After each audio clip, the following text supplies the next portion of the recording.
Bonjour à tous et bienvenue sur La Retraite à 40 ans, le podcast pour prendre sa vie en main. Chaque dimanche, retrouvez une personne comme vous qui échange sans fil sur ses origines, ses ambitions, ses aspirations, sa relation à l'argent. Je m'appelle Victor Laura, je suis l'expert français du frugalisme et du mouvement FIRE, Financial Independence and Retire Early, indépendance financière et retraite précoce. Retrouvez mon livre La Retraite à 40 ans, c'est possible aux éditions Larousse. Pour rejoindre le mouvement FIRE, c'est sur devenirfrugaliste.com. Il y a une communauté, des workshops et des outils.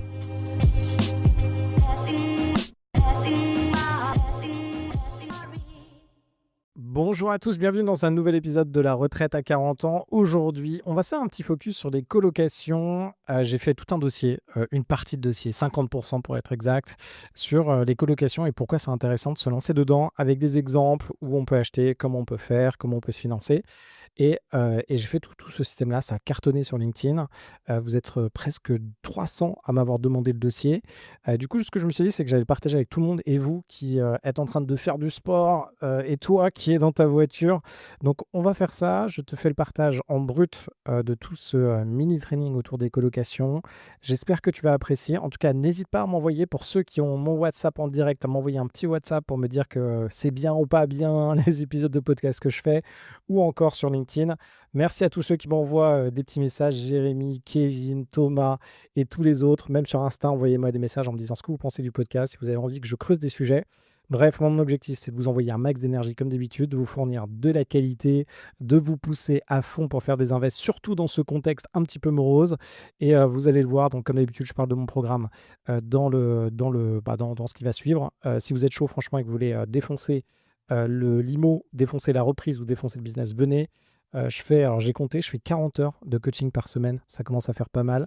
C'est visiblement une semaine classique pour les personnes. Alors moi, je bosse quasiment tous les jours, mais 40 heures de coaching avec vous, les guys, pour que vous puissiez avancer, que vous puissiez faire des bons deals, que vous puissiez monter, pourquoi pas, à 1, 3, 4, 5, 10 millions d'invest. Ça, c'est cool. Ça cartonne avec beaucoup d'entre vous. J'adore avancer. Chacun à son rythme, hein, que ce soit le premier deal ou que ce soit beaucoup plus de deals. Je suis vraiment content. Et j'ai hâte de vous faire des bonnes news, de vous faire d'autres dossiers donc sur les différentes entreprises qu'on est en train de reprendre. Franchement, j'adore. Moi, je vous dis à très vite. Profitez bien. N'oubliez pas de me mettre 5 étoiles aussi sur le podcast. Ça m'aide beaucoup. Et je vous dis à très, très vite.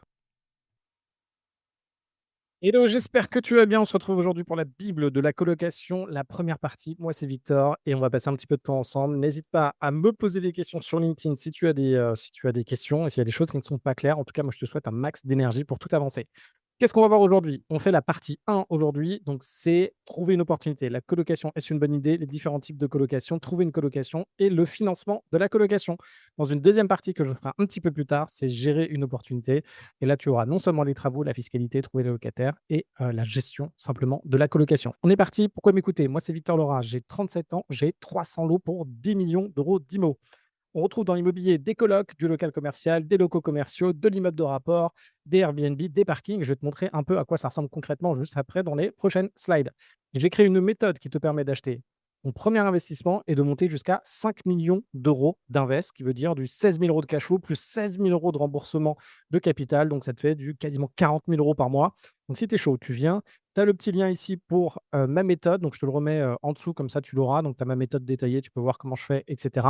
Et si ça t'intéresse de nous rejoindre, profites-en, parce que là, moi, je fais un coaching en one-to-one, c'est-à-dire que tu viens directement avec moi, je réponds à tes questions et je t'emmène jusqu'à faire tes opérations, ce que tu ne trouves nulle part.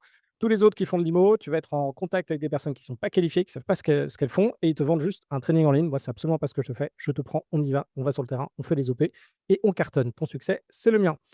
En venant chez moi, je te partage concrètement ce que tu veux, les zones d'investissement, comment arriver à payer moins d'impôts avec des méthodes fiscales optimisées, que j'ai travaillé aux petits oignons, et des solutions pour monter jusqu'à 5 millions de dettes et pour pouvoir avancer. Je te mets le lien juste en dessous, on se lance. J'ai réalisé plus de 100 colocs, c'est pour ça que j'ai une vraie expertise sur les colocs et je continue à en faire. De mon côté, dans mon patrimoine perso, donc je fais 30 000 euros par mois de cash flow avec l'IMO et j'ai de la location meublée et j'ai des colocations. Là, tu en as deux.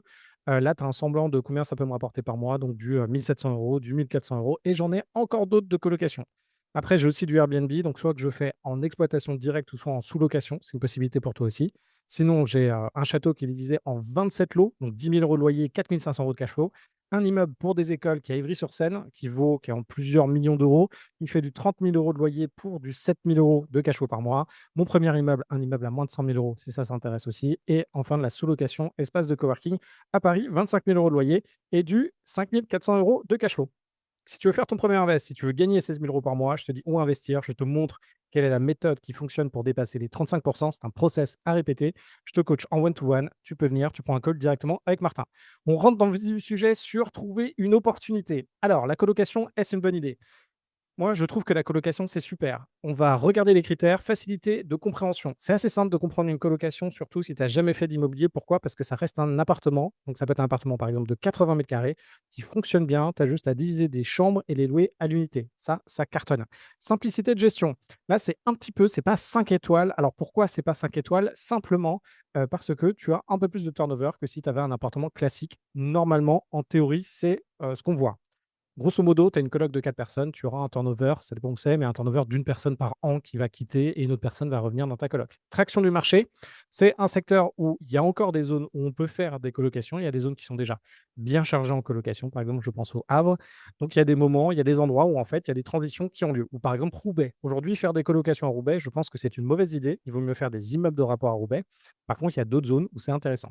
Potentiel de cas généré, moi je suis vraiment content des colocs parce que assez vite, avec finalement un investissement relativement intéressant pour la majeure des personnes qui sont là, on peut réussir à faire du cash, on peut en faire pas mal. Pourquoi, j'ai mis 3 étoiles? Parce qu'il y a d'autres types d'investissements qui vous permettent de faire beaucoup plus de cash. Donc par exemple de la sous-location ou si on change un petit peu de périmètre, si vous allez sur de la reprise d'entreprise ou si vous allez sur du développement en solopreneur, là on peut faire beaucoup plus de cash qu'avec les colocs. Facilité de financement, ça se finance très facilement, surtout pour ceux d'entre vous qui sont un petit peu limités. C'est-à-dire que si vous habitez à Paris, que vous avez déjà un loyer, vous allez regarder pour pouvoir faire un investissement locatif à côté.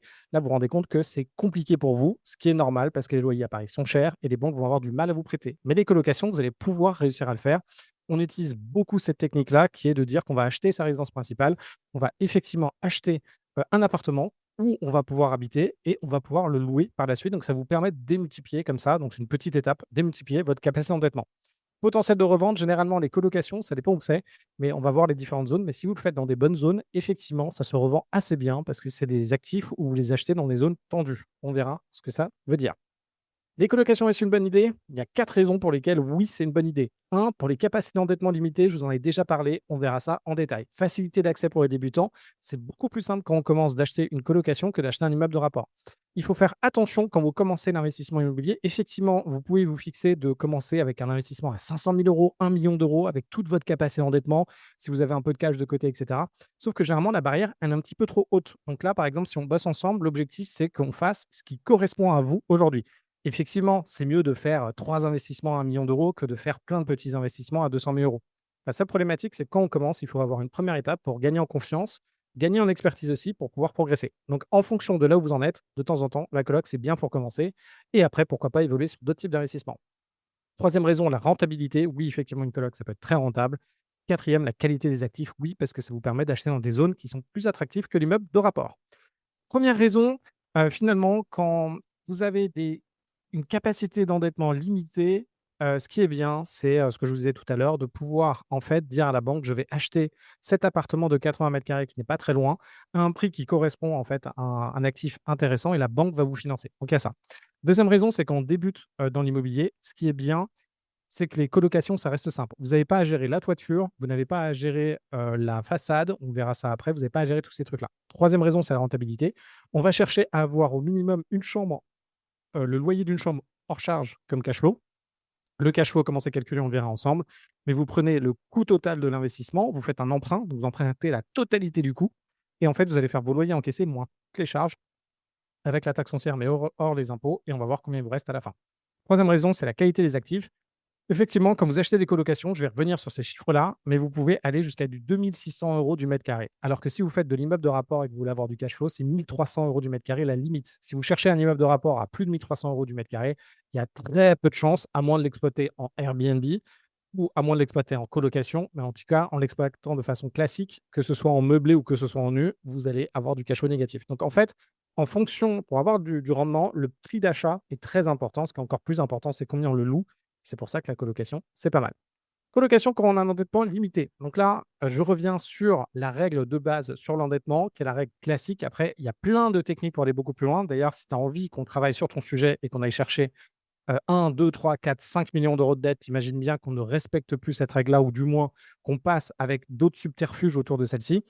La règle classique, c'est 35 d'endettement. Il y a un organisme qui s'appelle le SCF, qui est le Haut Conseil de stabilité financière. Grosso modo, c'est un organisme qui veut éviter qu'on ait la crise des subprimes en France, qui veut éviter qu'en fait, on emprunte énormément, que plein de foyers se retrouvent en défaut de paiement, ce qui fait que si les foyers sont en défaut de paiement, problématique des foyers eux-mêmes qui sont surendettés, problématique de la banque, des banques, du système bancaire.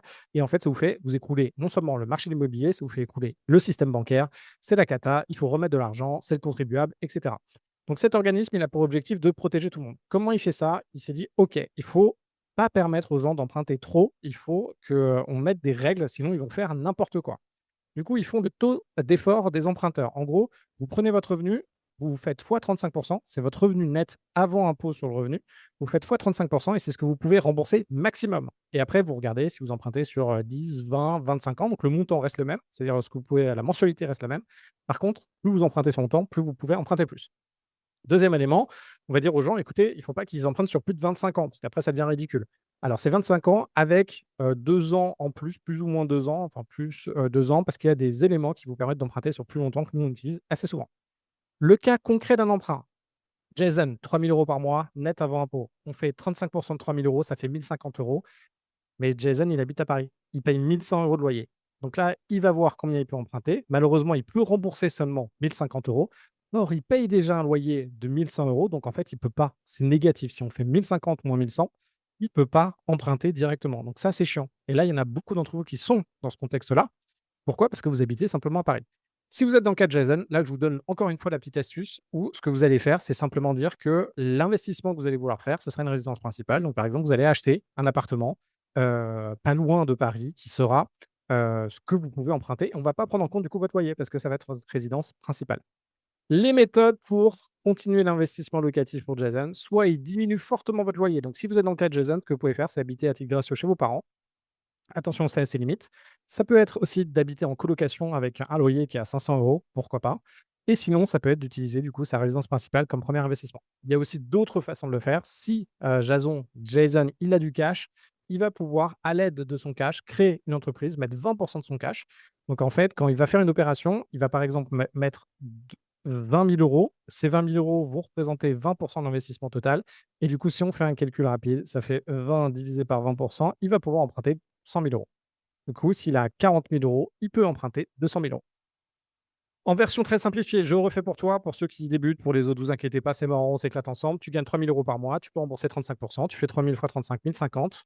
Hop, tu vas sur, pourquoi pas, meilleur taux. Donc, c'est un site qui actualise les taux aujourd'hui des banques. Tu vas dans la calculette, donc de calculette de taux. Là, tu t'amuses à bouger en fait ton curseur là où il y a 215 000, tu mets sur 25 ans. Là, tu vois que tu as une mensualité de 1048. 1048 de mensualité, ça te fait combien? Ça te fait 215 000 € que tu peux emprunter. En grosso modo, tu peux emprunter 215 000 €. Facilité d'accès à une colocation. Alors, quand on fait de l'immobilier, il y a plein de choses à apprendre. C'est quand même quelque chose de globalement que moi j'aime beaucoup, qui est globalement pardon, accessible pour tout le monde. Par contre, la problématique, c'est si on fait de l'immeuble de rapport, en fait, on a encore plus le périmètre le plus large, je dirais que c'est l'immeuble de rapport. Donc, si on fait un immeuble de rapport, qu'est-ce qu'on a? On a une toiture. Bah, la toiture, on ne l'a pas en colocation parce que c'est géré par un syndic. On a des parties privées de l'appartement, ça oui. Si on fait un immeuble, on a des parties privées. Si on fait une coloc, on a des parties privées. Si on fait une façade, bah, les façades, on les a pas. C'est le syndic qui va s'en occuper. Donc, c'est lui qui va s'occuper des devis, de vérifier ce que c'est, de l'expertise, et cetera. Vous allez moins avoir d'expertise pour pouvoir avancer. La cage d'escalier, ça va être le syndic qui s'en occupe. Et en coloc, non, vous n'avez pas besoin. Les boîtes aux lettres, pareil. La chaudière commune, s'il y a une chaudière commune, ce sera le syndic. Les extérieurs, c'est le syndic qui s'en occupe. La gestion du syndic, vous n'avez pas à le faire. Les ascenseurs, vous n'avez pas à le faire. Et les raccordements, vous n'avez pas à le faire. Donc en gros, vous avez tout l'univers de l'immobilier qui est assez conséquent. Si vous prenez simplement un appartement en colocation, il y a beaucoup moins de choses. Par contre, vous pouvez faire des colocations dans des maisons. Ça, c'est un truc qu'on verra tout à l'heure. Là, vous augmentez en termes de capacité de prise en charge. Non seulement, généralement, de budget, ça dépend où vous êtes, mais vous allez avoir d'autres choses à gérer. Donc ça dépend vraiment ce que vous voulez faire. À droite, je vous ai mis un schéma classique des colocations dont on va parler. Celle-ci, c'est la colocation, une des colocations que j'ai à Metz. Et d'ailleurs, j'ai tout refait. L'appartement, je vous montrerai ça tout à l'heure. On est parti. Cas simple, une colocation de 6 chambres. Je vais vous montrer là maintenant quelques exercices pour qu'on puisse challenger votre mentalité sur l'immobilier. C'est important que vous compreniez certains, hop, alors ça déclenche automatiquement sur LinkedIn, certains concepts sur, les colocations et certains concepts sur l'immobilier. C'est ce qu'on va voir ensemble. On fait tout ça à partir d'un exemple concret, d'une colocation, colocation de Cédric qui cartonne et on va regarder ça. Donc, il s'agit, d'une coloc dans le sud de la France. Là, vous avez notre superbe schéma, vous avez vu, ça vient, il y a des petites photos de la colocation actuelle et on a dit: «OK, c'est un appartement, il y a 4 chambres» et nous, on va rajouter 2 supplémentaires. Donc, à l'origine, 129 mètres carrés, 4 chambres. Nous, ce qu'on va faire, c'est 6 chambres. Ce qui est bien, c'est qu'on a déjà et je vous mettrai les ratios tout à l'heure, effectivement, de quoi faire la colocation agréable. C'est-à-dire les salles de bain et WC, vous voyez, là, il y a un WC séparé et un autre WC ici et il y a une salle de bain et une salle de douche. Donc il est déjà équipé pour pouvoir accueillir beaucoup de personnes. Dans la zone, on peut louer à 550 € hors taxe chaque chambre et 80 € la place de parking. Donc ça fait 3 380 € de loyer mensuel. Imaginez aujourd'hui, je ne sais pas combien vous gagnez, 3 300 €, c'est peut-être plus grand que votre salaire, voire la moitié de votre salaire, voire un tiers de votre salaire. Grosso modo, on doit être par là. Donc déjà, c'est conséquent pour n'importe qui, pour moi y compris. Un cas simple, une colocation de 6 chambres. Là, je vous ai mis tous les calculs à gauche et on va juste redétailler ça ensemble.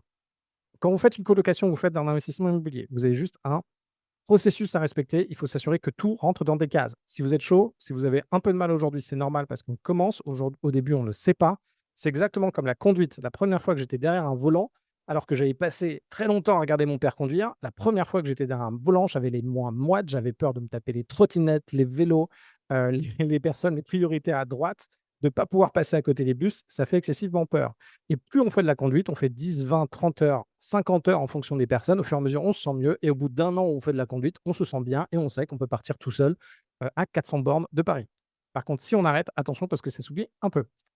Comment ça fonctionne? Nous ici, c'est pareil, je vous donne quelques indications et c'est ce qu'il faut faire impérativement avant de faire votre investissement. Si certains d'entre vous sont chauds pour passer par du clé en main, vous faites les mêmes exercices parce que les clés en main, la personne qui est en face de vous ne sait pas forcément qu'est-ce qui est accessible, pas accessible et n'a pas forcément bien fait les exercices. Donc attention à bien vérifier, c'est vous qui prenez la responsabilité. Premier élément, vous avez vu ici là? Et bien ça, c'est les chambres. Qu'est-ce qu'on regarde? Eh ben, on met les loyers des chambres. Donc, on additionne tous les loyers. On n'oublie pas la place de parking et on n'oublie pas les caves qu'on peut louer souvent en supplémentaire. Ces chambres-là, on verra tout à l'heure comment on valide ça, mais on va faire des fausses annonces, que ce soit sur le Bon Coin ou en carte des colocs. En dessous, vous avez le nombre de mètres carrés. Vous avez un coût d'innovation par mètre carré. On verra les vrais coûts de rénovation.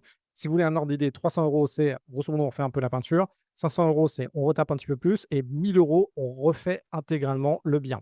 Ça dépend de l'électricité, de ce que vous allez faire comme salle de bain, de la zone aussi, parce qu'il y a des zones qui sont plus chères que d'autres. Par exemple, à Paris, ça peut vous coûter même 100 plus cher de faire des travaux à Paris qu'en dehors de Paris. Et ça peut aussi dépendre du bâtiment et du bâti, s'il y a de l'isolation à faire, etc. Après, on a le coût du meublement. Donc là, on regardera, mais dans la partie 2, comment on fait pour meubler les colocs. Donc il y a un certain nombre de meubles à mettre. Il y a la règle qui est imposée par l'État et après, il y a vous, ce que vous allez faire. Nous, on essaie d'être smart. C'est-à-dire ce que propose l'État, oui, on va le respecter, mais nous, surtout, on va regarder qu'est-ce qui marche le mieux pour vos locataires et surtout, vous, là, il y aura le moins de casse. Ensuite, on fait tous les calculs pour le coût total du projet et c'est ça qu'il faut faire et bien regarder dans le détail. Donc vous avez les prix de vente, vous avez les frais d'agence, vous avez les travaux qui ont été calculés au-dessus, vous avez l'ameublement, vous avez les frais de notaire et les frais bancaires. Les frais bancaires, quand vous allez faire un emprunt, la banque va vous demander soit une hypothèque, soit, une caution et en fait, c'est si un jour vous ne remboursez pas, s'il y a une caution, c'est la caution qui va rembourser. Cette caution, c'est les organismes de caution et généralement, ça va coûter du, 3 000 € pour des appartements à 200 000 €. Après, ça dépend, c'est un pourcentage, de la valeur du bien et l'hypothèque, ça va être à peu près dans les mêmes ordres de prix. En fait, les 2 notaires, le notaire de la banque et votre notaire vont signer un contrat comme quoi, en fait, le bien ne vous appartient pas. Le bien est en hypothèque, c'est-à-dire pour le moment, il appartient plus à la banque qu'à vous et quand vous levez l'hypothèque, eh ben, ça veut dire que l'appartement vous appartient. Donc quand vous faites de l'IMO, attention parce qu'il y a pas grand-chose qui vous appartient, à moins d'avoir tout remboursé. Une fois que vous avez additionné tout ça, vous arrivez à 341 000 € de budget pour celui-ci. On va nous calculer combien ça va faire de mensualité pour emprunter ça et là, on met 1 € d'apport. On verra juste après pourquoi on met 1 € d'apport et c'est très important de mettre 1 € d'apport. Imaginez bien que si vous mettez 100 d'apport, c'est-à-dire la totalité du projet, vous imaginez bien que vous allez être forcément rentable. Par contre, si vous mettez 1 ça va challenger parce que vous allez avoir des mensualités beaucoup plus conséquentes. Quand on fait ça, après on va refaire notre petit graphique, notre petit tableau finalement qui va reprendre combien on a de loyers qui rentrent et après combien on a de dépenses avec la totalité des dépenses. Donc là, c'est un schéma, qui est un peu hybride, du coup, c'est un peu entre 2, mais je vais revenir dessus. Donc vous avez votre loyer hors charge, donc ce que payent vos locataires hors les charges. Les charges supplémentaires, donc c'est du 40 000. On a 5 000 € de charges à l'année. Après, on a les loyers charges comprises, 45 000 € du coup. Et après, on va enlever tout le détail de ce qui va être payé chaque année. Donc la comptabilité, là, j'ai mis zéro parce que ça dépend comment vous l'exploitez. CFE, donc là, c'est dans le cas où vous avez une entreprise, vous avez 200 €. Charges ELEC eau, donc là, généralement, en charges ELEC eau, il faut regarder où qui paye. Est-ce que c'est globalement l'immeuble ou est-ce que c'est vous? Après, les taxes foncières, l'assurance propriétaire, les vacances locatives, donc là, on les met plutôt en charge, la gestion locative si vous en avez, l'annuité de l'emprunt et à la fin, vous avez vos dépenses annuelles. Vous faites vos rentrées annuelles moins les dépenses annuelles, ça vous fait 14 000 €. Ça, c'est votre cash flow. Votre résultat annuel, c'est votre cash flow mensuel avant impôt. Et du coup, dans notre cas, on a 1 237. Chaque étape, il faut les vérifier. On reviendra tout de suite, tout à l'heure dessus et on y va. La rentabilité, vision simple, c'est le rendement brut. Donc ça, vous l'avez déjà vu quelque part, on revient dessus rapidement. Le rendement brut, ça permet de facilement comparer des investissements. Grosso modo, c'est de vous dire, OK, je mets de l'argent quelque part, par exemple, je mets 100, j'encaisse combien d'argent? Ça, c'est le rendement brut. Sauf que, attention, dans le rendement brut, ça ne va pas creuser très loin. Donc nous, dans notre cas, qu'est-ce qu'on fait? On fait ce qu'on encaisse, du coup, le loyer hors charge x 12, donc c'est ce qu'on encaisse, et on va le diviser par le coût total de l'investissement qu'on a vu tout à l'heure. Ça, dans notre cas, ça fait quasiment du 12. Donc on a coût total du projet 341 et on a, l'encaissement 3 380 € par mois fois 12 divisé par 341 966 et ça nous fait quasiment du 12.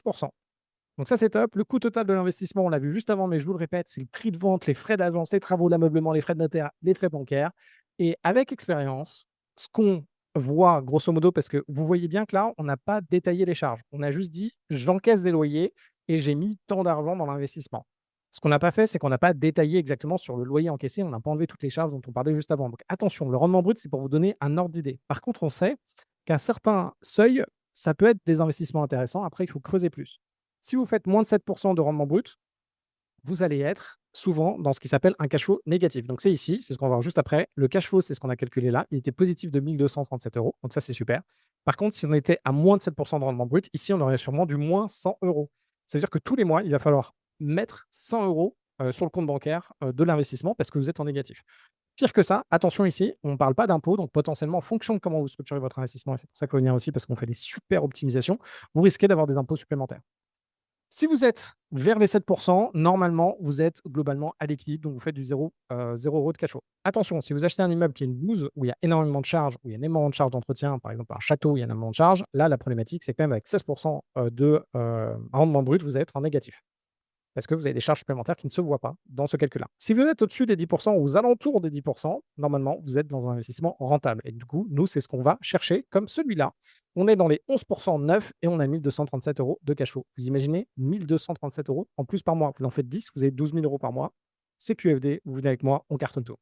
On est parti, la rentabilité vision poussée, donc là on rentre dans le cash flow. C'est exactement ce que j'ai détaillé tout à l'heure, on va revenir dessus. En fait, vous allez prendre tous les loyers que vous prenez et vous allez enlever toutes les charges que vous avez et vous allez mettre 110 de dette. Surtout, vous mettez 110 de dette, c'est-à-dire que vous empruntez, même plus là, vous empruntez la totalité du coût du projet. Et là, dans ce cas-là, ça vous permet de savoir si vous avez de l'excédent de trésorerie tous les mois. Il y a deux types de cash flow qui se calculent, le cash flow avant impôt sur le revenu et le cash flow après impôt sur le revenu. Ici, on va parler du cash flow avant impôt sur le revenu. On verra dans la deuxième partie comment calculer tous les cash flows, parce que alors là, vous allez voir, c'est intéressant, mais pour certains d'entre vous, ça va vous embêter, on risque de se perdre dans plein de trucs. Donc là, on ne parle que du cash flow mensuel avant impôt. Surtout que dans certains cas, il y a quand même des dispositifs aujourd'hui fiscaux qui vous permettent de ne pas payer d'impôt pendant les premières années, et nous, c'est ce qu'on va utiliser. Et même après, il y a des façons de ne toujours pas payer d'impôt. La rentabilité réelle, le TRI. Donc le TRI, c'est mieux. Attention, je vois qu'il y en a certains d'entre vous qui paniquent. Alors bon, les banquiers, parce qu'il y en a beaucoup, les consultants, normalement, vous maîtrisez le TRI. C'est très bien de le revoir ensemble. Vous inquiétez pas, on ne perd pas de temps. Pour les autres qui ont un peu peur du TRI, parce qu'ils en ont entendu parler ou de la vanne, etc., vous inquiétez pas, ça va être hyper simple. On le fait aujourd'hui. Un TRI, c'est quoi? Simplement, nous, ce qu'on veut savoir, c'est combien en pourcentage nous rapporte un invest par an. Nous, c'est bête et méchant. On veut comme la bourse. Voilà, vous avez la bourse, vous mettez 100 000, vous savez que ça fait 10% l'année, vous gagnez 10 000 € à l'année, 100 000 fois 10. Vous êtes content, vous savez que ça rapporte 10. L'immobilier, vous savez, c'est un peu compliqué parce qu'on achète un truc, on le loue, donc on reçoit des loyers, mais il y a des charges, et puis après, on le revend et du coup, on retouche de l'argent. Donc ça, c'est un peu plus compliqué. Mais c'est ça qu'on va calculer. Comment on le fait? On utilise Google Sheet rapidement, on utilise un Excel, ça marche fantastique. Ou sinon, vous pouvez demander à la limite à ChatGPT. Je n'ai pas essayé, je pense que ça peut marcher. Et ce qu'on va faire, c'est qu'on va faire un simplement petit tableau. On va mettre dans la première ligne, on va mettre 0, ça c'est l'année 0 et là on va faire notre investissement. Nous dans notre cas, vous vous rappelez la coloc, on met 34 000 € d'apport. Imaginons on mette 34 000 € d'apport. C'est ce que j'ai voulu vous montrer. Après on refera les calculs bien sûr en mettant sans apport pour bien comprendre. Donc première année 0, on va mettre les flux des 25 années. Donc l'année 0, donc l'initialisation 0, on met moins 34 187. 197, pardon. Et après, on va faire les années 1 jusqu'à 25. L'année 1, on a vu qu'on avait en cash flow, je reviens ici. Si on reprend nos cash flows avec 34 000 € d'impôt, c'est ici, on a du 16 902 € de cash flow par an. Du coup, première année, on a du 16 902 et hop, pendant les 24 premières années, on a du 16 902. La 25e année, on va vendre le bien et alors là, attention, j'ai pris un risque, j'ai mis une valorisation annuelle du bien de 1 c'est-à-dire que le bien prend 1 par an. C'est pas garanti. Attention, il y a des zones où ça prend pas 1 par an. Sur 25 ans, c'est globalement raisonnable. Mais attention à tous ces modèles, surtout quand vous faites du clé en main et que les gens vous disent: «Ah oui, ça va prendre du 5 par an votre IMO». Attention, faites le calcul parce que du 5 par an pendant 10 ans, votre bien, il augmente excessivement pendant les années. Donc attention, ça a un gros impact sur le rendement que vous avez à la fin ou sur votre TRI. Donc une fois que vous avez fait ça, vous avez votre tableau année 0, l'apport que vous avez réalisé dans l'IMO. Toutes les années, à part la dernière année, vous avez les flux et la dernière année, vous avez le flux d'année plus le prix de cession. Le prix de cession ici, en 25 ans, avec 1 de croissance, c'est du 346 000 € et après, vous tapez simplement égal IRR ou égal TRI et vous prenez tout ce qu'il y a au-dessus et ça vous donne combien vous faites de croissance par an, de rendement par an sur votre investissement initial. Donc, par exemple, vous mettez 34 000 € dans cet immeuble, dans cet appartement, vous allez faire du 50 ou 49 vous allez faire du 49 par an. Et là, on est largement au-dessus de la bourse. Rappelez-vous, la bourse, globalement, qui marche bien, MSCI World, donc c'est l'indice qui représente la croissance mondiale, on fait du 10 10-13 par an en bourse. Voilà. Et là, on arrive à faire du 49 et ça, c'est grâce à la dette. Ça, c'est super. Donc, en fait, on fait du 49 ça, c'est le TRI. Donc là, comme ça, vous savez si l'immobilier, c'est intéressant pour vous et faites les calculs sur vos investissements. Parce que de temps en temps, plus vous mettez d'apport, moins votre TRI sera conséquent. C'est-à-dire votre dette démultiplie le TRI. C'est ce qu'on va voir juste derrière. Donc il y a des moments, c'est beaucoup plus intéressant. Il y a des deals IMO, vous avez l'impression que c'est un super bon deal, mais en fait, ça vaut rien. Pourquoi? Parce que la bourse marche mieux. Donc pourquoi se faire chier à avoir de l'IMO? De l'IMO, c'est gérer une coloc, c'est avoir une agence peut-être, c'est gérer des locataires. Gérer des remplacements lorsqu'il y a un dégât des eaux et cetera. Vous avez du boulot. La bourse, vous n'avez pas de travail. Donc on se rappelle, nous, si on fait de l'IMO, c'est pour gagner plus que ce qu'on gagne en bourse. L'importance de mettre le moins d'apport et là, je vous ai donné plein de raisons, j'essaie de vous convaincre de ne pas mettre d'apport dans l'IMO. On commence. Cash in king, cash is king et quand tu seras bloqué dans tes investissements, tu vas devoir utiliser ton cash. Ça, c'est vrai. Au bout d'un moment, on peut utiliser du coup ces 35 de dette et on peut continuer à avancer. Il y a d'autres, systèmes qui nous permettent d'avancer finalement et de consommer d'avoir beaucoup de dettes gratuites sans même d'apport. Ça, c'est vrai, on peut toujours le faire aujourd'hui. Le 110 ça marche encore. Par contre, au bout d'un moment, lorsque vous êtes bien chargé en dette, il vous faudra du cash de côté. Il y a 3 niveaux. Donc il y a les 35 de dette, on peut accélérer. Deuxième niveau, c'est pour dépasser le million d'euros, voire atteindre les 2 millions d'euros. Pour dépasser le million d'euros, il va falloir bien gagner sa vie. Plus de 5 000 € par mois, il y a d'autres techniques. Deuxième élément, pour monter jusqu'aux 2 millions d'euros de dette et dépasser les 2 millions d'euros de dette, il va falloir avoir 500 000 € de cash. Grosso modo, c'est ce que veulent les banques aujourd'hui. Je pense que les banquiers ne vous diront même pas qu'ils veulent ça parce qu'ils ne le savent pas eux-mêmes, sauf quand en fait, il s'agit de retravailler avec les outils qu'ils ont en place.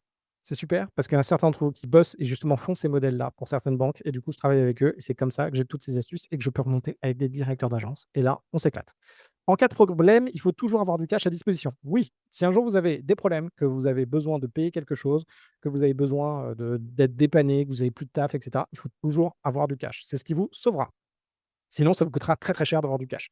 On se rappelle l'histoire d'une bouteille d'eau. Vous prenez une bouteille d'eau au supermarché en bas de chez vous, ce sera 50 centimes. Vous la prenez dans un distributeur 2,50 €. Vous la prenez au milieu du désert quand vous n'avez pas bu d'eau et c'est raison due ou mort. Vous la payez 1 million d'euros sans aucun problème. Si vous avez 1 million d'euros, même vous vous endettez pour pouvoir la boire. On se rappelle que c'est la même chose quand vous avez un problème. Si vous êtes dans une situation critique, personne ne voudra vous prêter ou à des taux indécents ou dans des conditions indécentes où on forcera à vendre des choses. Ça va être compliqué. Plus tu as de cash, plus ton banquier va te prêter de l'argent. Par exemple, pour accéder plus facilement à des crédits chez LCL, il faut être en banque privée. Pour rejoindre la banque privée de LCL, il te faut 500 000 € en cash. Ça, c'est vrai. Ce que va te servir, à quoi te sert la banque privée? Donc, ça dépend où tu en es dans la vie. Si tu es plutôt dans une phase de création de patrimoine et d'augmentation, un petit peu comme moi, et que tu veux continuer à faire des opérations, ton banquier privé, si tu le fais travailler, il va te permettre de te mettre en relation avec des directeurs d'agence en direct qui vont, eux, potentiellement te faire des crédits bancaires beaucoup plus facilement. Ça, c'est très intéressant. Le cash en immobilier travaille très mal. Je vais te montrer pourquoi par des calculs. On fait juste derrière. Effectivement, le cash en immobilier, on l'a vu tout à l'heure, on faisait du 49 par an, c'est top, mais par contre, si on augmente l'apport, vous allez voir, c'est pas terrible l'immobilier. L'immobilier n'est pas un actif très liquide. Le temps minimum pour vendre un bien est souvent de 3 à 4 mois. En fonction du type de bien, on peut aller jusqu'à 2 ans. Terrible, hein. Tu as des biens donc qui peuvent être très rentables. Donc par exemple, moi j'ai des immeubles dans des villes, où il y a 2 000 habitants, voire 10 000 habitants et en fonction du prix auquel je veux le vendre, alors attention, parce qu'il y a même des villes, c'est pas en fonction du prix auquel je veux le vendre, c'est il faut que je trouve un acheteur. C'est-à-dire quelqu'un qui est OK d'investir 200 000 € dans un immeuble. Je pense à des zones vers Luxembourg et cetera.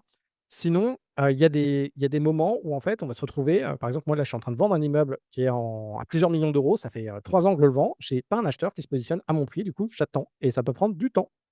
Ton argent travaillera mieux dans des investissements ne permettant pas de les saisir avec de la dette, où la dette augmente trop le risque, prise de participation, bourse, financement d'entreprise. Alors là, ce que j'essaie de dire, si j'arrive à lire ce que j'écris, c'est simplement ton cash, à des moments, tu en auras besoin. Si demain, tu passes, par exemple, sur la reprise d'entreprise, tu auras sûrement besoin d'un apport en fonction de ce que tu veux utiliser. Il y a des techniques aussi pour pas en mettre. Mais peut-être que là, tes 100 000 € te permettront de faire un projet d'1 million d'euros, 2 millions d'euros dans une reprise où tu as besoin d'un minimum de cash et de rester indépendant. Ça, c'est utile. Si demain tu veux prendre des parts dans des boîtes aussi, ça peut être ça. Si demain tu veux, pourquoi pas faire de la bourse? Parce qu'attention, quand on met de l'effet de levier sur la bourse, on n'a pas la double de la performance de la bourse. Donc la bourse, ça peut être problématique quand tu mets des effets de levier. Donc là, il faut mettre du cash pur et dur dans la bourse plutôt que de mettre de l'emprunt. Ou ça dépend comment tu le fais. Tu peux mettre de l'emprunt si tu veux, mais il ne faut pas que ce soit de l'effet de levier de bourse, quoi. Donc bref, tout ça pour te dire que ton argent, si tu as du cash, il y a d'autres opérations qu'on peut aller faire ou qui sont beaucoup plus intéressantes que l'immobilier. Faire du refinancement de tes biens immobiliers, tu as besoin de cash. Alors oui, ça aussi, donc disons qu'à un moment, tu as un bien immobilier, il est totalement remboursé, il vaut 1 million d'euros. Soyons sur des grosses sommes, soyons motivés. Si tu veux te le racheter à toi-même, ça s'appelle un OBO et généralement, on va te demander de repayer les frais de notaire. Oui, les 10 de frais de notaire. Attention, on va sûrement te demander de payer plus. Pourquoi? Parce que ton bien, peut-être qu'il va avoir une valeur patrimoniale qui ne sera ça sera pas un bien de rendement. Si c'est pas un bien de rendement, c'est-à-dire que même en mettant 10 tu seras en cash flow négatif. Donc la banque va te dire: «Ah ben, il faut mettre 20-30 d'apport pour que ton bien finalement, soit à l'équilibre quand tu vas le reprendre». Du coup, là, il faut du cash, donc il faut garder du cash. Plus tu as de cash, plus ton banquier, bah là, je t'ai mis la même raison que sur le LCL 2 fois, super. Tu peux multiplier ton endettement par 120 000 simplement en prenant plus de dettes, c'est ce qu'on va voir derrière. En fait, ton rendement sur ton capital dépend de ta dette. Si par exemple, tu fais une opération, au début, on va voir dans l'immobilier, souvent, on fait du 10%. Si tu fais une très très belle opération, tu peux faire du 10% par an. Alors l'immobilier, c'est plutôt du 4% par an, voire du 1% par an. Du coup, si tu moins tu mets d'argent, plus tu vas démultiplier ça. Donc un investissement à 10 de rendement, tu peux l'augmenter à 120 à 1 000 000 de rendement si tu mets pas de cash simplement. Parce que le moins tu mets de cash, tu mets zéro cash, mais en fait, tu as un rendement infini. Tu perds l'économie d'impôt réalisée grâce à la défiscalisation des intérêts. Ça, c'est vrai aussi. Utilisons tout ce qu'on peut pour payer moins d'impôts, sachant qu'on paye quand même globalement beaucoup d'impôts. Et tu as directement, quand tu empruntes, par exemple, tu rembourses 1 000 € tous les mois. Disons que tu as 300 € d'intérêt, 700 € de capital. Les 300 € d'intérêt sont défiscalisés. Tu peux les passer en charge. Le capital, tu ne le passes pas en charge. On se rappelle, hein. Multiplié par 121 000 ton IRR avec de la dette. Donc, c'est ton TRI. Alors, comment on fait? Prenons un exemple concret pour qu'on puisse voir ensemble. Je vais te convaincre que de mettre de l'argent dans Dimo, ça ne va pas. Là, on a le même deal que tout à l'heure. OK, il y a le deal sans apport, le deal avec 10 d'apport, le deal avec 50 d'apport et le deal avec 100 d'apport. C'est la même chose. OK, qu'est-ce qu'on fait? On va comparer 2 cas. On va comparer les cas extrêmes. Comme ça, on a plus, c'est le rouge et le noir, quoi. C'est le noir et blanc plutôt. Avec 0 € d'apport, donc 0, on paye 171 000 de crédit. Alors généralement, ça, c'est un argument qu'on va me dire en me disant: «Écoute Victor, moi je mets de l'apport comme ça je paye moins d'intérêts et j'emprunte sur, moins longtemps comme ça je paye moins d'intérêts». Oui, tu as raison, tu payes moins d'intérêts, mais attention, c'est contre-productif parce que tu gagnerais beaucoup plus d'argent en payant des intérêts et en empruntant sur longtemps et en mettant le minimum de cash. Si aujourd'hui, tu, mets 342 000 € d'apport, donc la totalité du projet, tu payes zéro de crédit, zéro d'intérêt de crédit. Ça, c'est vrai, tu payes zéro de crédit. Ça, on est OK. Donc entre les 2 opportunités, tu as quand même 171 000 € qui se baladent. Donc là, aujourd'hui, je sais, vous êtes avec moi, vous dites: «OK, 171 000 €, Victor, tu mignon, c'est quand même beaucoup». Mais attention, on va regarder ce qui se passe. Par contre, quand tu regardes ton TRI ou ton IRR en anglais, on comprend que c'est beaucoup plus intéressant de tout emprunter. Par exemple, si tu mets 342 000 € d'apport, donc 100 ton IRR, on se rappelle, c'est combien ça rapporte l'investissement par an. Donc, vous mettez 100 000 € en bourse, ça vous fait du 10 par an. Et ben là, nous, si on met nos 342 000 € d'un seul coup dans l'appartement, ça va nous faire du 11 par an. Donc on va gagner 11 par an. C'est pas mal. Par contre, si on met 0 apport, 1 € d'apport, parce que j'ai mis 1 €, on a du 1 484 951 d'IRR ou de TRI. Ce qui veut dire qu'on fait du 1 500 000 par an de perf. Pourquoi? Parce qu'en fait, on a quasiment rien mis. Donc en fait, c'est comme si on a de l'argent gratuit qui tombe. Grosso modo, c'est ça. La dette dans l'IMO, c'est faire qu'il y a de l'argent gratuit qui tombe chez vous. Donc, ton argent te rapporte 121 000 fois plus si tu mets de la dette. Point. Voilà, 121 000 fois. Je sais que c'est un peu complexe, ces principes et qu'on se pose des questions à chaque fois, on revient dessus. Mais il faut quand même te dire que voilà, ça te rapporte, si tu mets pas d'argent dans l'IMO, tu gagnes 121 000 fois plus. Et ton argent, surtout, on va regarder ce qu'on peut en faire. Donc, 100 d'apport, on fait du 11 par an. 50 par an, d'apport, on fait du 18 par an. 10 d'apport, on fait du 49 par an. Et le dernier, excusez-moi, c'est 0 d'apport. Enfin, c'était 0,1 d'apport, sinon c'est l'infini. 0,01, je crois. Il faudrait que je refasse le calcul. Ça vous fait du 1 000 000, hop, hop, hop, hop, 484 000 et cetera. On est top. Ce que vous pouvez faire aussi pour rester et vous convaincre de ne pas mettre, d'apport dans l'immobilier, c'est important que je vous explique tout ça parce que ça va être le fondement de votre stratégie, en IMO et c'est vrai que là, on est, là pour faire des colocs et derrière, on déboîte les colocs, ce qu'il faut. Vous allez aussi pouvoir comparer quelque chose. D'un côté, ce qu'on va faire, c'est qu'on va mettre 100 d'apport. Donc déjà, il faut avoir les 342 000. Donc je ne sais pas qui a 342 000 €, mais il y en a certains d'entre vous qui l'ont. Mais est-ce que c'est une bonne idée? Donc soit, qu'est-ce qu'on fait? On va mettre 342 000 € d'apport. Si on met 342 000 € d'apport, on va toucher tous les mois 3 485 € de cash flow. Donc OK. On met 342 000, on touche 3 485. Ou sinon, on met 0 d'apport, donc on met 1 € et on touche 1 237. Effectivement, 1 237, c'est largement moins que 3 485. Et en fait, là, on va appliquer une stratégie. C'est-à-dire que dès que vous gagnez de l'argent, parce que vous êtes au taquet, ce que vous allez faire, c'est que ces mensualités, donc vous allez réinvestir chaque mois, non seulement la mensualité, puis aussi l'argent que vous avez au début. Donc dans un cas, ce qu'on va faire, on va investir, donc on met 0, on initialise avec 0 et on va mettre tous les mois 3 485 €. Donc on va investir ça en bourse, bourse à 10. Et de l'autre côté, on va mettre les 342 000 € déjà en bourse et après tous les mois, on va investir 1 237. Et là, on se rend compte, en faisant les simulations, que in fine, endgame, on gagne 1 100 000 € de plus en mettant du coup les 342 000 € en bourse dès le début, donc en mettant 0 apport. Là, ça doit continuer à vous satisfaire. Aussi un truc, et c'est marrant parce que je ne vous ai pas fait de slide là-dessus, votre vie va changer. Il vous faut, alors ça c'est un peu un recul, moi, de mon expérience personnelle. C'est bien d'avoir des cash flows en immobilier, donc d'avoir du 1000, 10 000 €, peu importe ce que vous touchez tous les mois en IMO, mais c'est quand même vachement bien d'avoir à côté du 100 000, 500 000, 1 million d'euros en cash. Votre million d'euros en cash de côté va changer votre positionnement d'investisseur et va vous permettre d'accepter ou pas de garder certains actifs qui vous rapportent de l'argent certes, mais peut-être qui vous embêtent un peu parce que c'est quand même une charge mentale. C'est exactement la même chose qui va se passer avec vous. Plus vous allez, gagner d'argent dans votre taf, moins vous allez accepter de faire certaines choses. Plus vous allez avoir de revenus passifs à côté, en disant qu'aujourd'hui vous gagnez 5 000 € par mois, c'est la seule chose que vous gagnez, mais vous avez, 50 000 € de côté. OK, c'est bien, 50 000 €, ça ne va pas réellement changer votre vie. Si demain vous gagnez 10 000 € par mois ou 5 000 € par mois grâce à l'IMO et que vous avez votre, métier à 5 000 € par mois, je peux vous assurer qu'à un moment, vous allez plus vouloir faire la même chose, peut-être changer de taf, peut-être vous orienter différemment, peut-être avoir plus d'énergie pour aller chercher du 10 000 € par mois. Donc ça va changer mentalement comment vous êtes, d'avoir du cash. Le cash, c'est très rassurant et le cash en bourse, c'est fantastique. On se lance dans les colocs, les différents types de colocation. Alors, là, on est parti pour moi. Finalement, il va y avoir 5 segments. 5 segments de colocation. J'ai fait, les tiers au milieu qui sont les plus représentés et je vais vous parler d'autres segments. Alors, si on commence par le bas, le segment hardcore. Alors le segment hardcore, il s'avère que j'en visite pas mal. Il s'avère que c'est des segments un peu marchands de sommeil. Qu'est-ce que ça veut dire? Vous prenez des apparts, grosso modo, ils sont dégueulasses, vous faites un peu de travaux, vous les louez et vous avez plein de gens dedans, et cetera. Quand on commence et quand on débute, c'est un peu compliqué. Il y a quand même un marché, pour ces personnes-là et il ne faut pas juger trop vite. Alors pourquoi? Parce qu'il y a des zones où en fait, on a besoin de loger des types de populations qui n'ont pas beaucoup de moyens et il faut bien que quelqu'un le fasse. Après, c'est à vous de voir, comment vous voulez, que le logement fonctionne. Si en tout cas, moi, je me lançais dans ce segment-là, donc c'est souvent avec des immigrés, souvent avec des personnes qui sont dans des hôtels, et cetera, je mettrais beaucoup d'ordre. Donc si vous voulez qu'on en parle, on peut en parler. Quand j'en visite, des colocations de ce segment-là, c'est pas fait pour tout le monde, c'est des populations particulières, ça dépend de vos valeurs, ça dépend comment vous voulez gérer ça et attention aux risques parce que généralement, ces logements-là, on va se retrouver ils sont pas forcément bien entretenus, on va se retrouver avec des populations qui vont pas bien les entretenir. C'est exactement ce qui se passe, par exemple, à Ivry-sur-Seine, là où j'ai un gros immeuble. Il y a des personnes qui viennent taguer la porte de mon immeuble. Si je laisse le tag plus d'une semaine, je vais en avoir une dizaine. Si le lendemain, j'appelle la mairie pour enlever le tag, j'en aurai plus, et ça recommencera peut-être un mois plus tard. Donc là, c'est exactement la même chose. Attention pour le segment hardcore, mais il y a quand même tout un truc à faire.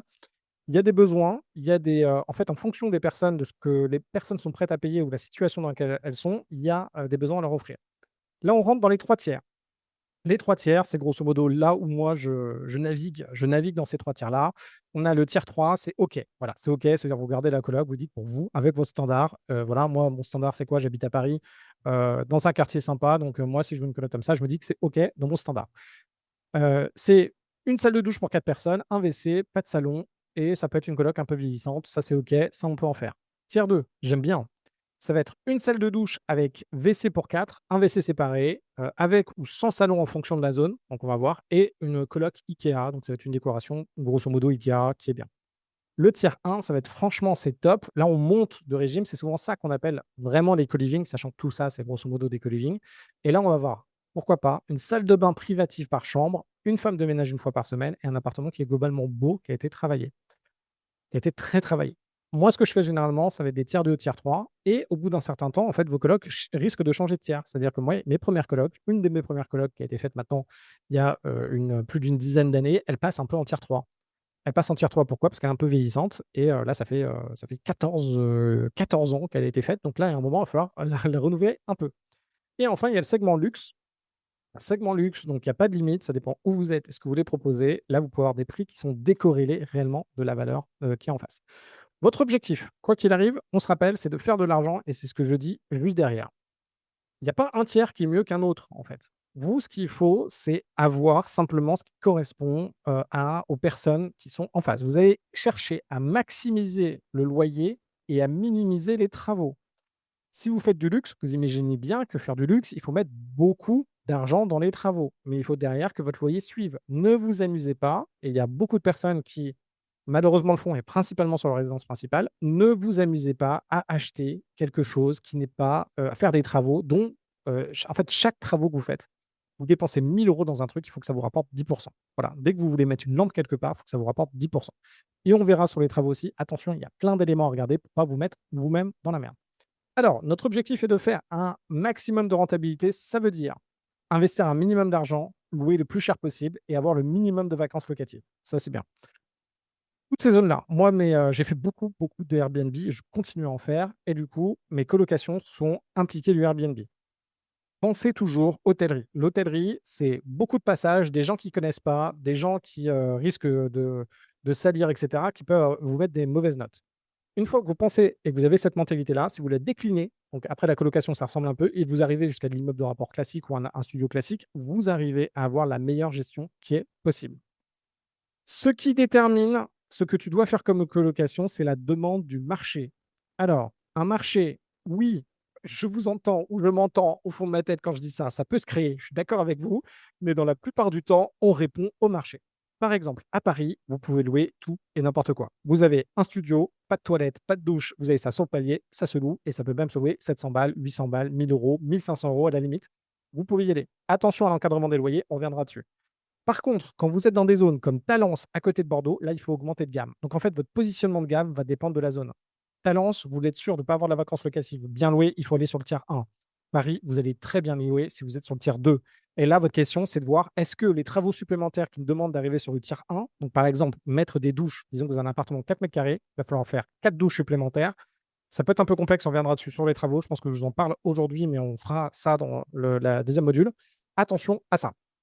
À Metz, par exemple, vous êtes le tiers 2 marche très bien, mais attention parce que vous êtes plafonné. C'est-à-dire plafonné dans le sens où vos chambres vont partir à 420 € la chambre, charges comprises. Donc vous amusez pas à acheter un appartement de 200 000 €, ça ne marchera jamais. OK? On regarde à droite, je vous ai mis tiers 3, tiers 1, tiers 2, c'est pour vous donner un ordre d'idée. Après, il faut regarder dans le détail, mais là, vous avez la grosse masse. La grosse masse vous fait 80 du taf, il y a le 20 du taf restant.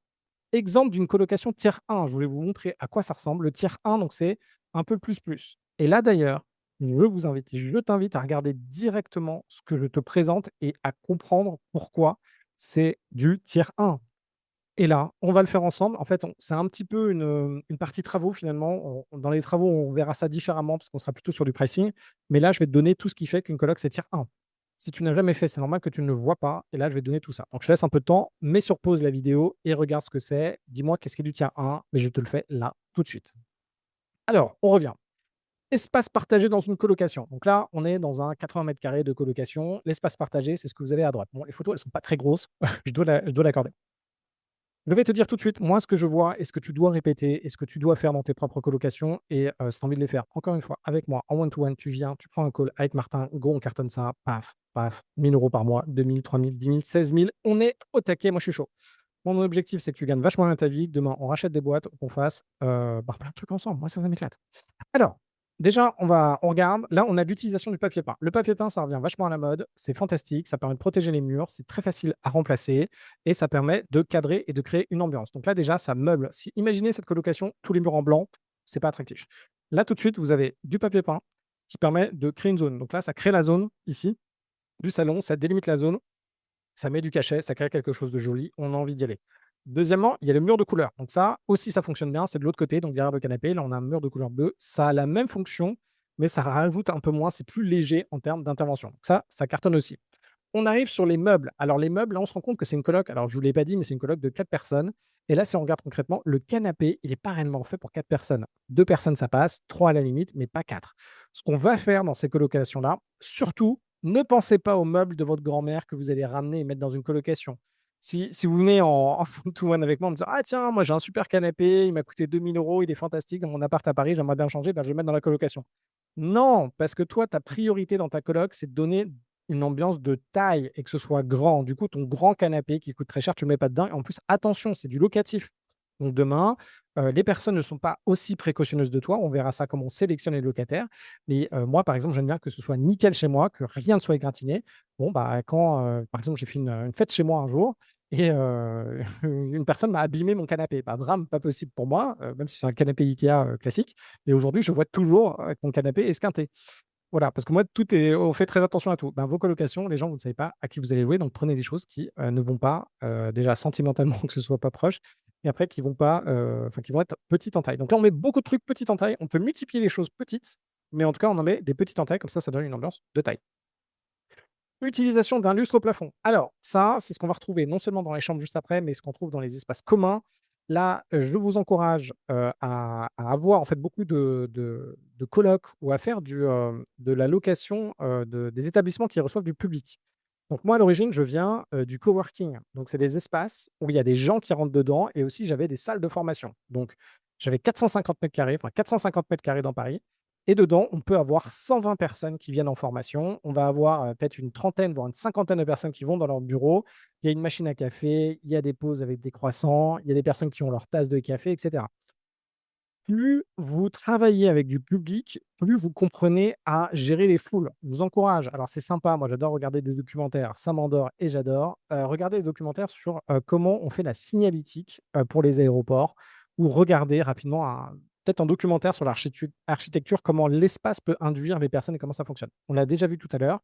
Vous avez, des zones qui, avec des couleurs, vous emmènent à certains endroits. Par exemple, vous êtes à l'aéroport, il y a des règles dans les aéroports où quand vous levez la tête, il faut que vous puissiez voir où sont les gates, où sont les toilettes, peu importe où vous êtes. Et ça, c'est une des règles pour que les gens ne soient pas perdus et puissent orienter le flux. Et après, vous avez un certain nombre de WC et de toilettes en fonction des distances. Vous, c'est exactement pareil. Votre coloc, vous devez la penser comme quelque chose où les gens ne doivent pas se poser de questions.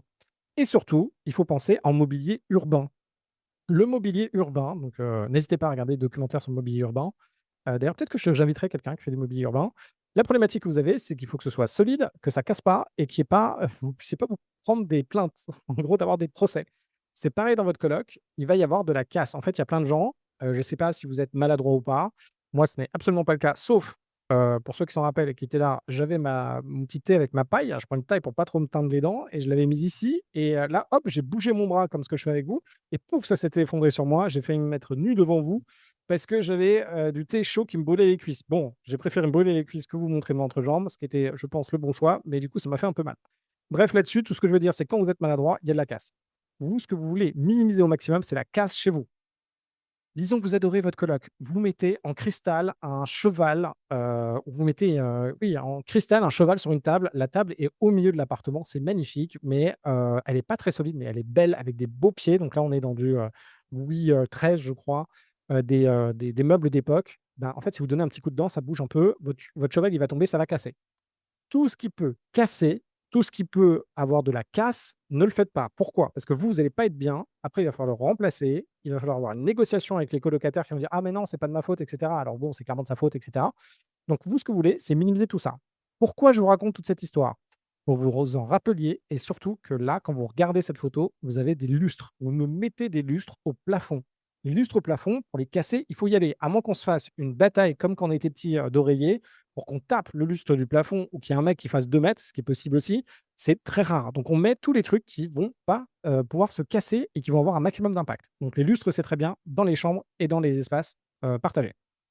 Alors, là, je fais un petit truc. Donc, ces photos viennent, de photos de prises en scène, pour pouvoir louer, sur des sites. Et là, par exemple, ce qu'on se rend compte, c'est qu'il y a quand même une mise en scène. Il y a une mise en scène. Les coussins, c'est pas forcément utile quand vous allez louer. D'ailleurs, vous pouvez les enlever, mais pour les faire les photos, c'est pas mal. Si vous regardez ici, vous avez des petites, jarres en verre pour meubler un peu, pour que ça donne une ambiance de maison, que vous puissiez justifier 100 € de loyer supplémentaire par mois. Ce que vous voulez, c'est exactement la même chose que les personnes qui ont des coups de cœur pour des appartements, c'est terrible. Si demain vous avez un coup de cœur pour un appartement, vous m'envoyez un message sur LinkedIn, vous me dites: «Victor, j'ai un coup de cœur pour un appartement» et là, je vais vous poser 3 4 questions pour qu'on redevienne dans le rationnel. Coup de cœur pour un appartement, c'est bien. Si votre coup de cœur, il a 200 000 balles, ça fait un peu cher, sauf si vous avez les moyens. On se comprend. Du coup, nous, ce qu'on veut faire, c'est un petit coup de cœur sur ces photos-là, donc on va faire de la mise en scène. Donc c'est comme sur du Airbnb, on veut de la mise en scène, on veut montrer que les gens, peuvent vivre, que c'est habité. Nous, on a besoin de sentir que c'est chaleureux pour se projeter et se dire: «Oui, cet appartement, la chambre est à 650 €. Moi, je voulais plutôt du 500, mais en fait 650, vu que c'est vraiment mignon, je vais y aller». Plus vous arrivez à faire du branding de la marque, plus vous allez gagner de l'argent. Un sac Chanel, donc je connais plein de gens, d'ailleurs d'entre vous et je suis sûr qu'il y en a qui vont regarder cette vidéo-là. Salut mes potes de Chanel, je les aime beaucoup. La seule problématique, c'est qu'on sait, là par exemple, enfin je bref, il y a une pote, qui bosse chez Chanel, elle a acheté plein de sacs Chanel, plein de chaussures qui sont à 1 000, 2 000, 3 000 €, les sacs 5 10 000 €. Bon bref, quand on teste la qualité des sacs Chanel, ça va, mais c'est pas terrible. La plupart d'entre eux, bah, ça casse assez vite. Ce que je veux dire, c'est que c'est le branding Chanel. Bien sûr, vous voulez offrir un sac Chanel pour l'impact que ça a, pour la signification que ça a, chaque Chanel, du travail, des valeurs et cetera. Mais en réalité, vous pouvez avoir le même type de sac 3 à 10 fois, 100 fois moins cher et d'ailleurs, c'est leur marge. Quand vous regardez leur marge, bah, en fait, c'est ça. Votre colocation, c'est exactement pareil. Ce que vous voulez, c'est dégager un style, dégager une brand, faire quelque chose qui marche. Pensez au Airbnb. Un Airbnb classique, sans trop de fenêtres, pas très beau en blanc, ça se loue pas. Un Airbnb travaillé, atypique, avec un design supplémentaire, un truc supplémentaire, ça se loue. Vous, c'est exactement ce que vous voulez faire avec vos colocs. Il y a du budget à mettre dans la déco. Le budget n'est pas conséquent, hein. Entre mettre un papier peint ou faire une peinture, sur un mur, grosso modo, papier peint peut être moins cher. Donc, en fait, si vous le gérez bien, ça fonctionne bien. Et d'ailleurs, j'ai tout un listing pour ceux qui sont, les nouvelles colocs que je fais et cetera. On retourne dessus, on y retrouve un frigo non encastré, car les frigos encastrés sont hors de prix. Alors là, expérience acquise avec, avec le temps et cetera. Comme ce que je vous disais, je commence à retaper mes premières colocs aussi. J'ai fait, quand j'ai commencé, je ne savais pas, j'ai fait les colocs full IKEA avec des frigos encastrés. Le frigo encastré va vous coûter 500-800 €, 850 € pour un frigo encastré dans quelque chose qui est plus petit, qui est moins bien que les frigos classiques, qui, se mettent à l'extérieur comme ce que vous avez ici, et que vous pouvez remplacer à 450 € qui sont fantastiques. Pensez aussi à tous les produits, c'est un peu comme Amazon, le choix d'Amazon. En fait, il y a un moment, pensez à des trucs où en fait quand vous les mettez, ce sera, un truc qu'on est habitué à les produire. On les produit en masse comme les télés. Il y a des types de télé, on les produit en masse. Vous êtes pas obligé de mettre une télé OLED si vous voulez mettre une télé dans votre coloc. Vous mettez la télé, LCD, qui se vend pour tout le monde et où il y a une méga promo, elle est à 720 €, c'est meilleure qualité-prix, c'est ce que vous voulez. Vous voulez des choses à remplacer qui vont pas vous coûter cher. Et là, par exemple, sur le frigo, c'est exactement, travaillé comme ça et vous pouvez voir sur le micro-ondes, c'est exactement pareil. Il y a pas de micro-ondes encastré. Le four encastré, oui, parce que la plupart des fours encastrés, finalement, sont bon rapport qualité-prix. Les micro-ondes encastrés, moins et du coup, on va pouvoir mettre un petit emplacement, on met un micro-ondes dedans ou un micro-ondes dedans et ça marchera très bien. Ce qu'on peut voir aussi, c'est bon, l'utilisation des couleurs, encore une fois, on reprend les couleurs, donc blanc, comme ça se voit pas trop et on va reprendre les couleurs du bleu, pastel pour que ça fonctionne dans la cuisine. Il y a aussi d'autres méthodes qui marchent très bien pour économiser sur tout ce qui est, éléments encastrés. Ça coûte globalement, je dirais 30 à 50 moins cher en certains cas, les meubles qui ne sont pas encastrés. Donc il y a des façons de le faire pour que ce soit assez joli et cetera. Et là, attention, combo, à gauche, c'est pour ça que j'ai pris cette photo-là. On a dans ces colocs-là le combo, lave-linge, sèche-linge. Alors, le lave-linge, sèche-linge en même temps, c'est généralement très cher et quand il y en a un des 2 qui tombe en panne, enfin, la machine tombe en panne assez vite parce que les 2 trucs peuvent tomber en panne et généralement les 2 trucs se battent un peu. Donc généralement, ce qu'on fait, on empile un lave-linge avec un sèche-linge. Pourquoi c'est important de mettre un sèche-linge? Et moi, je ne savais pas dans mes premières colocs, j'en ai pas, mais je commence à en mettre. Parce que sinon, imaginez, vous avez 4 personnes qui vont faire des lessives. Elles vont étendre leur linge où? Donc vous avez un étendeur. Vous pouvez leur proposer d'ailleurs l'étendeur. Soit c'est dans leur chambre, elles n'ont pas beaucoup de place, ça va être très humide, ça va attaquer, les peintures, soit elles vont mettre dans le salon, ça va être le bordel. Donc en fait, économisez ça pour que les gens utilisent du sèche-linge. Il y a des sèche-linges aujourd'hui qui n'ont pas besoin d'avoir une aération extérieure, donc vous pouvez avoir un sèche-linge avec simplement un bac, de condensation que vous pouvez vider. Ça marche très bien.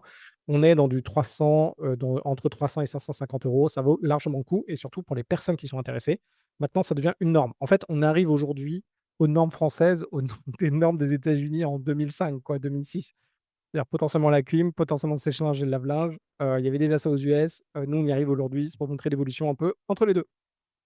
Et enfin, on peut utiliser alors cette technique, on la retrouve beaucoup, que ce soit dans les chambres ou que ce soit dans les cuisines. On peut utiliser des rideaux pour camoufler des choses qui ne sont pas sexy, généralement qu'on met dans les placards. Mettre des placards, c'est long, ça coûte cher et les rideaux, ça peut très bien marcher. Donc là, on utilisait un système de rideaux qui peut être bien fait. Alors faites-le bien, prenez des rideaux vraiment occultants, des rideaux jolis pour que ça fonctionne bien et ça économise, plus de 90 du coût.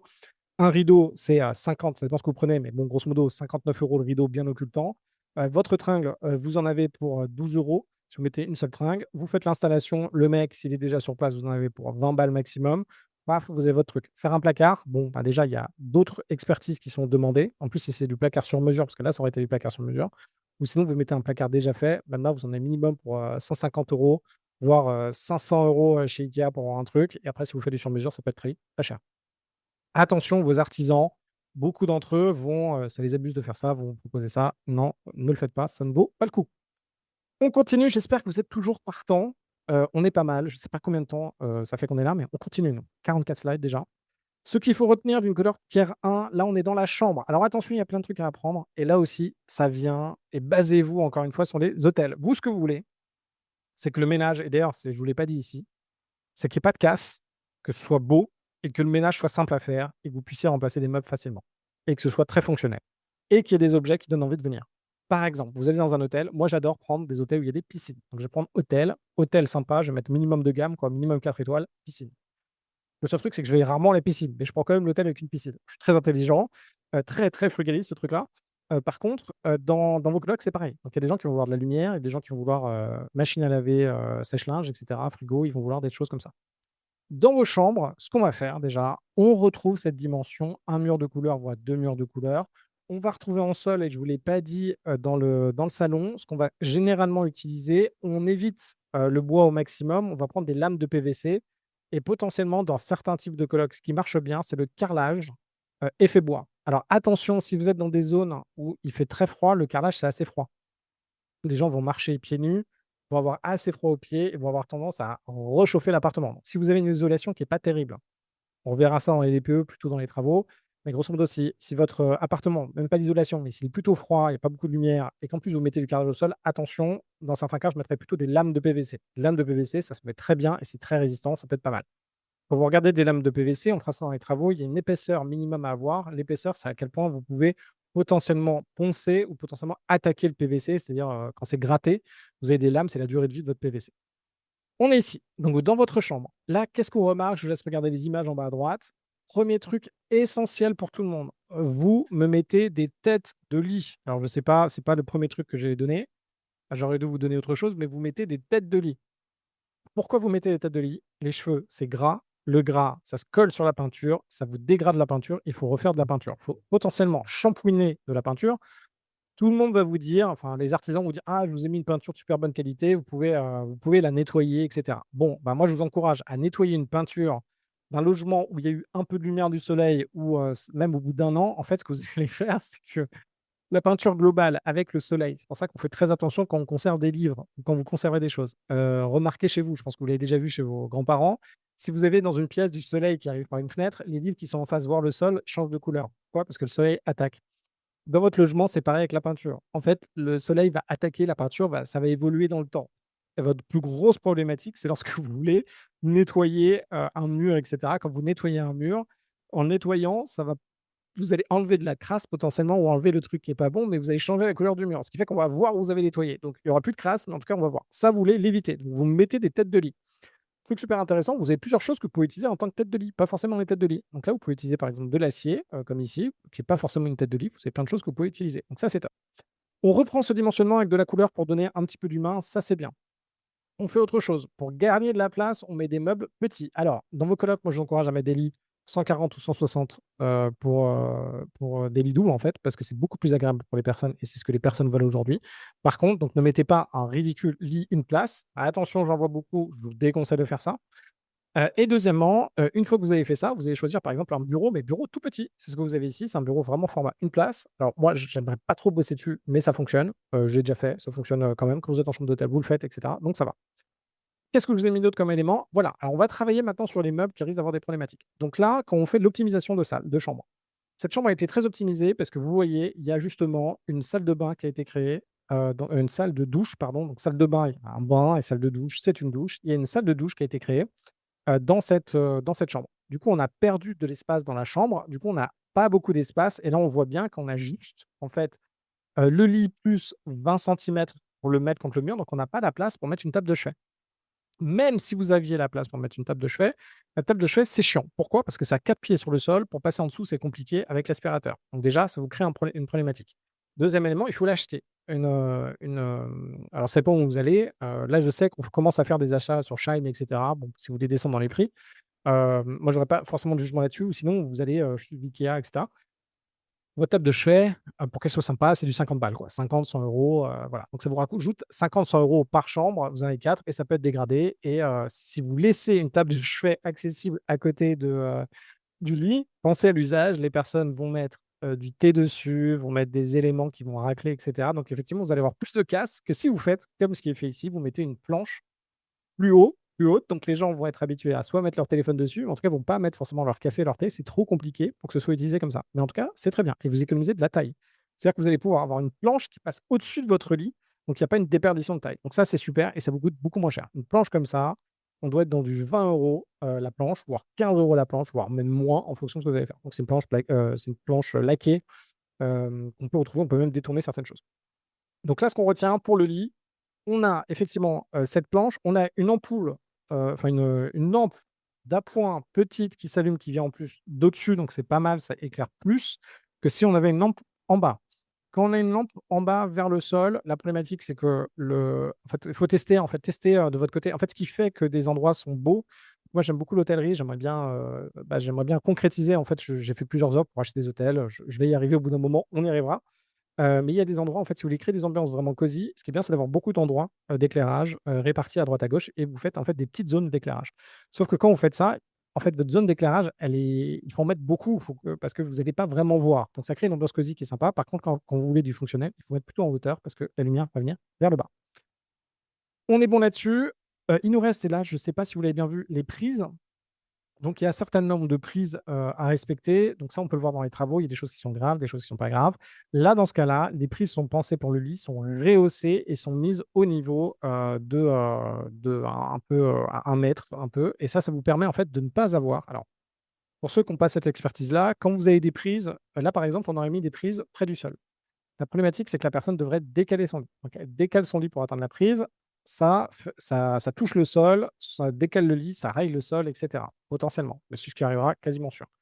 Deuxième élément, quand vous faites ça, il y a la possibilité, quand vous allez brancher vos prises et que vous voulez partir rapidement et débrancher, vous allez tirer sur la prise. Donc ça va casser les prises, enfin ça va casser les chargeurs et cetera et en plus de ça, vous allez arracher les prises.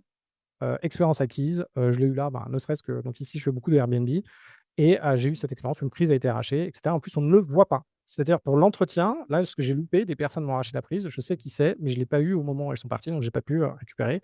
Là, j'ai une prise à refaire et cetera. Bon, oui, c'est pas grand-chose, mais quand vous en avez beaucoup, donc dans mon cas, j'ai beaucoup, beaucoup de l'eau, j'ai beaucoup de chaudières, j'ai beaucoup de prises. À un moment, ça fait beaucoup de problèmes. En fait, quand vous commencez, vous avez un seul appartement, ça va. Quand vous commencez à en avoir plus de 50, plus de 100, là, vous avez des problèmes partout. Donc là, mettez des câbles avec vos problèmes de prise. Donc ça, c'est bon, tout ça, c'est bon. Vous pouvez rajouter effectivement une petite télé qui fait un peu, hôtel, à voir si ça génère vraiment de la valeur. En réalité, c'est pas mal. Attention, ça vous fait comme un coût supplémentaire, mais une télé comme ça aujourd'hui, ça vaut, quasiment rien. Ce que je voulais vous dire, moi, à un moment, je mettais aussi des modèles de lits où il y avait des placards intégrés sous les lits. Donc des lits, potentiellement un peu plus surélevés où on pouvait avoir des choses, des tiroirs en dessous parce qu'on trouve ça très pratique, ce qui est effectivement très pratique. Et je vous déconseille et on fera, les meubles, la prochaine fois, je vous déconseille très fortement de mettre, des meubles avec des placards sous les lits. Pourquoi? Les personnes à qui vous allez louer ne vont pas respecter vos appartements comme vous les respectez et du coup, de temps en temps, elles vont ouvrir un placard, pourquoi pas mettre le pied dedans sans faire gaffe, ça va vous détruire votre placard. Même si, la personne va vous rembourser le placard, il va falloir racheter le placard, le faire livrer, le faire monter, bref, c'est un enfer. Donc je vous conseille d'aller quand même sur des modèles de lit beaucoup plus classiques, vraiment des choses qui tournent bien dans les même à la limite les premiers prix d'IKEA, mais qui marchent bien et en dessous vous mettez, vous mettez rien d'ailleurs pour que les personnes puissent s'en occuper et elles pourront mettre directement des boîtes, d'IKEA là en plastique et elles peuvent le faire elles-mêmes, vous êtes pas obligé de le faire. En tout cas, ça ne se voit pas quand on fait ça. On est parti, ajout de l'éclairage au plafond, je vous ai déjà fait tout le speech dessus. La salle de bain privative, donc ça, c'est super. Ah oui, alors là, c'est quelque chose un petit peu plus technique dans les travaux. Pour pouvoir mettre une salle de bain, il faut avoir non seulement de l'arrivée d'eau, ce qui est globalement facile à faire. L'arrivée d'eau, si vous avez une arrivée d'eau dans un appartement, vous pouvez envoyer l'eau où vous voulez, c'est pas dramatique. Le gros problème, c'est l'évacuation d'eau. Pour l'évacuation d'eau, d'un WC, il faut du 10 centimètres de diamètre. Dans les immeubles, généralement, vous avez une colonne d'évacuation de 10 centimètres, voire 2 dans les grands appartements. Donc ça, c'est le plus dur à avoir. Et après, si vous voulez faire un WC loin, il vous faut 1 centimètre de dénivelé par mètre. Je crois que c'est ça, oui. Et du coup, vous vous rendez vite compte que dès que vous faites de la longueur, bah, en fait, il faut, votre tuyau, il va monter comme ça, quoi. Enfin, monter plutôt comme ça. Et c'est pareil pour les douches.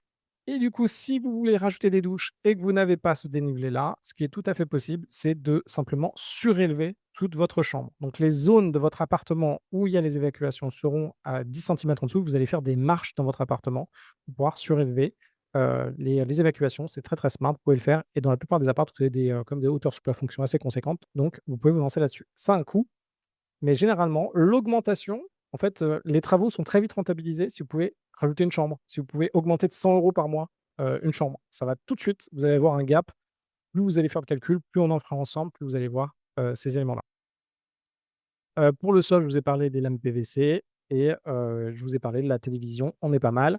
Ce qu'on ne voit pas ici, il y a quand même besoin de rajouter une armoire, et j'ai pas pris ça en photo donc il y a le format de l'armoire IKEA classique qui est quand même pas mal, où il y a des cintres et aussi pour, mettre, les vêtements donc là, on est au top. On continue. Les ratios pour les colocations, donc très important, de retenir ça parce que c'est en fait, grosso modo, vous, ce que vous avez besoin et vous allez le voir en faisant des calculs, c'est de réussir à louer une chambre à un prix, par exemple 500 € et après ce qui va faire votre rendement, votre rentabilité, votre cash flow, votre TRI, votre IRR, ça va être le nombre de chambres que vous allez pouvoir mettre dans un logement. Il y a des logements, les 80 carrés, la plupart ne sont pas rentables s'il y a 3 chambres. Si on en fait 4, c'est rentable. Si on en fait 5, c'est encore plus rentable.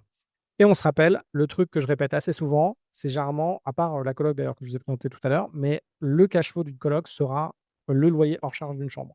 Donc on a besoin de cette chambre supplémentaire, il faut absolument avoir, cette chambre. Là, je vous ai mis, du coup, en fonction des tiers, je vous ai mis le nombre de WC, le nombre de salles de bain et là, je vous ai fait le nombre de chambres. Donc par exemple, vous avez des maisons, de 200 carrés ou ça peut être des appartements, mais généralement c'est des maisons. On peut faire du 11-12 chambres. Là, c'est des deals que j'ai fait, quoi. C'est des colocs que j'ai fait, et en fait, il faut trouver quand vous allez regarder des biens, vous allez juste vous dire: «OK, par exemple, j'ai 200 carrés. Pour que j'arrive à faire mon cash flow, il faut que j'aie tant de chambres». C'est comme ça que ça marche.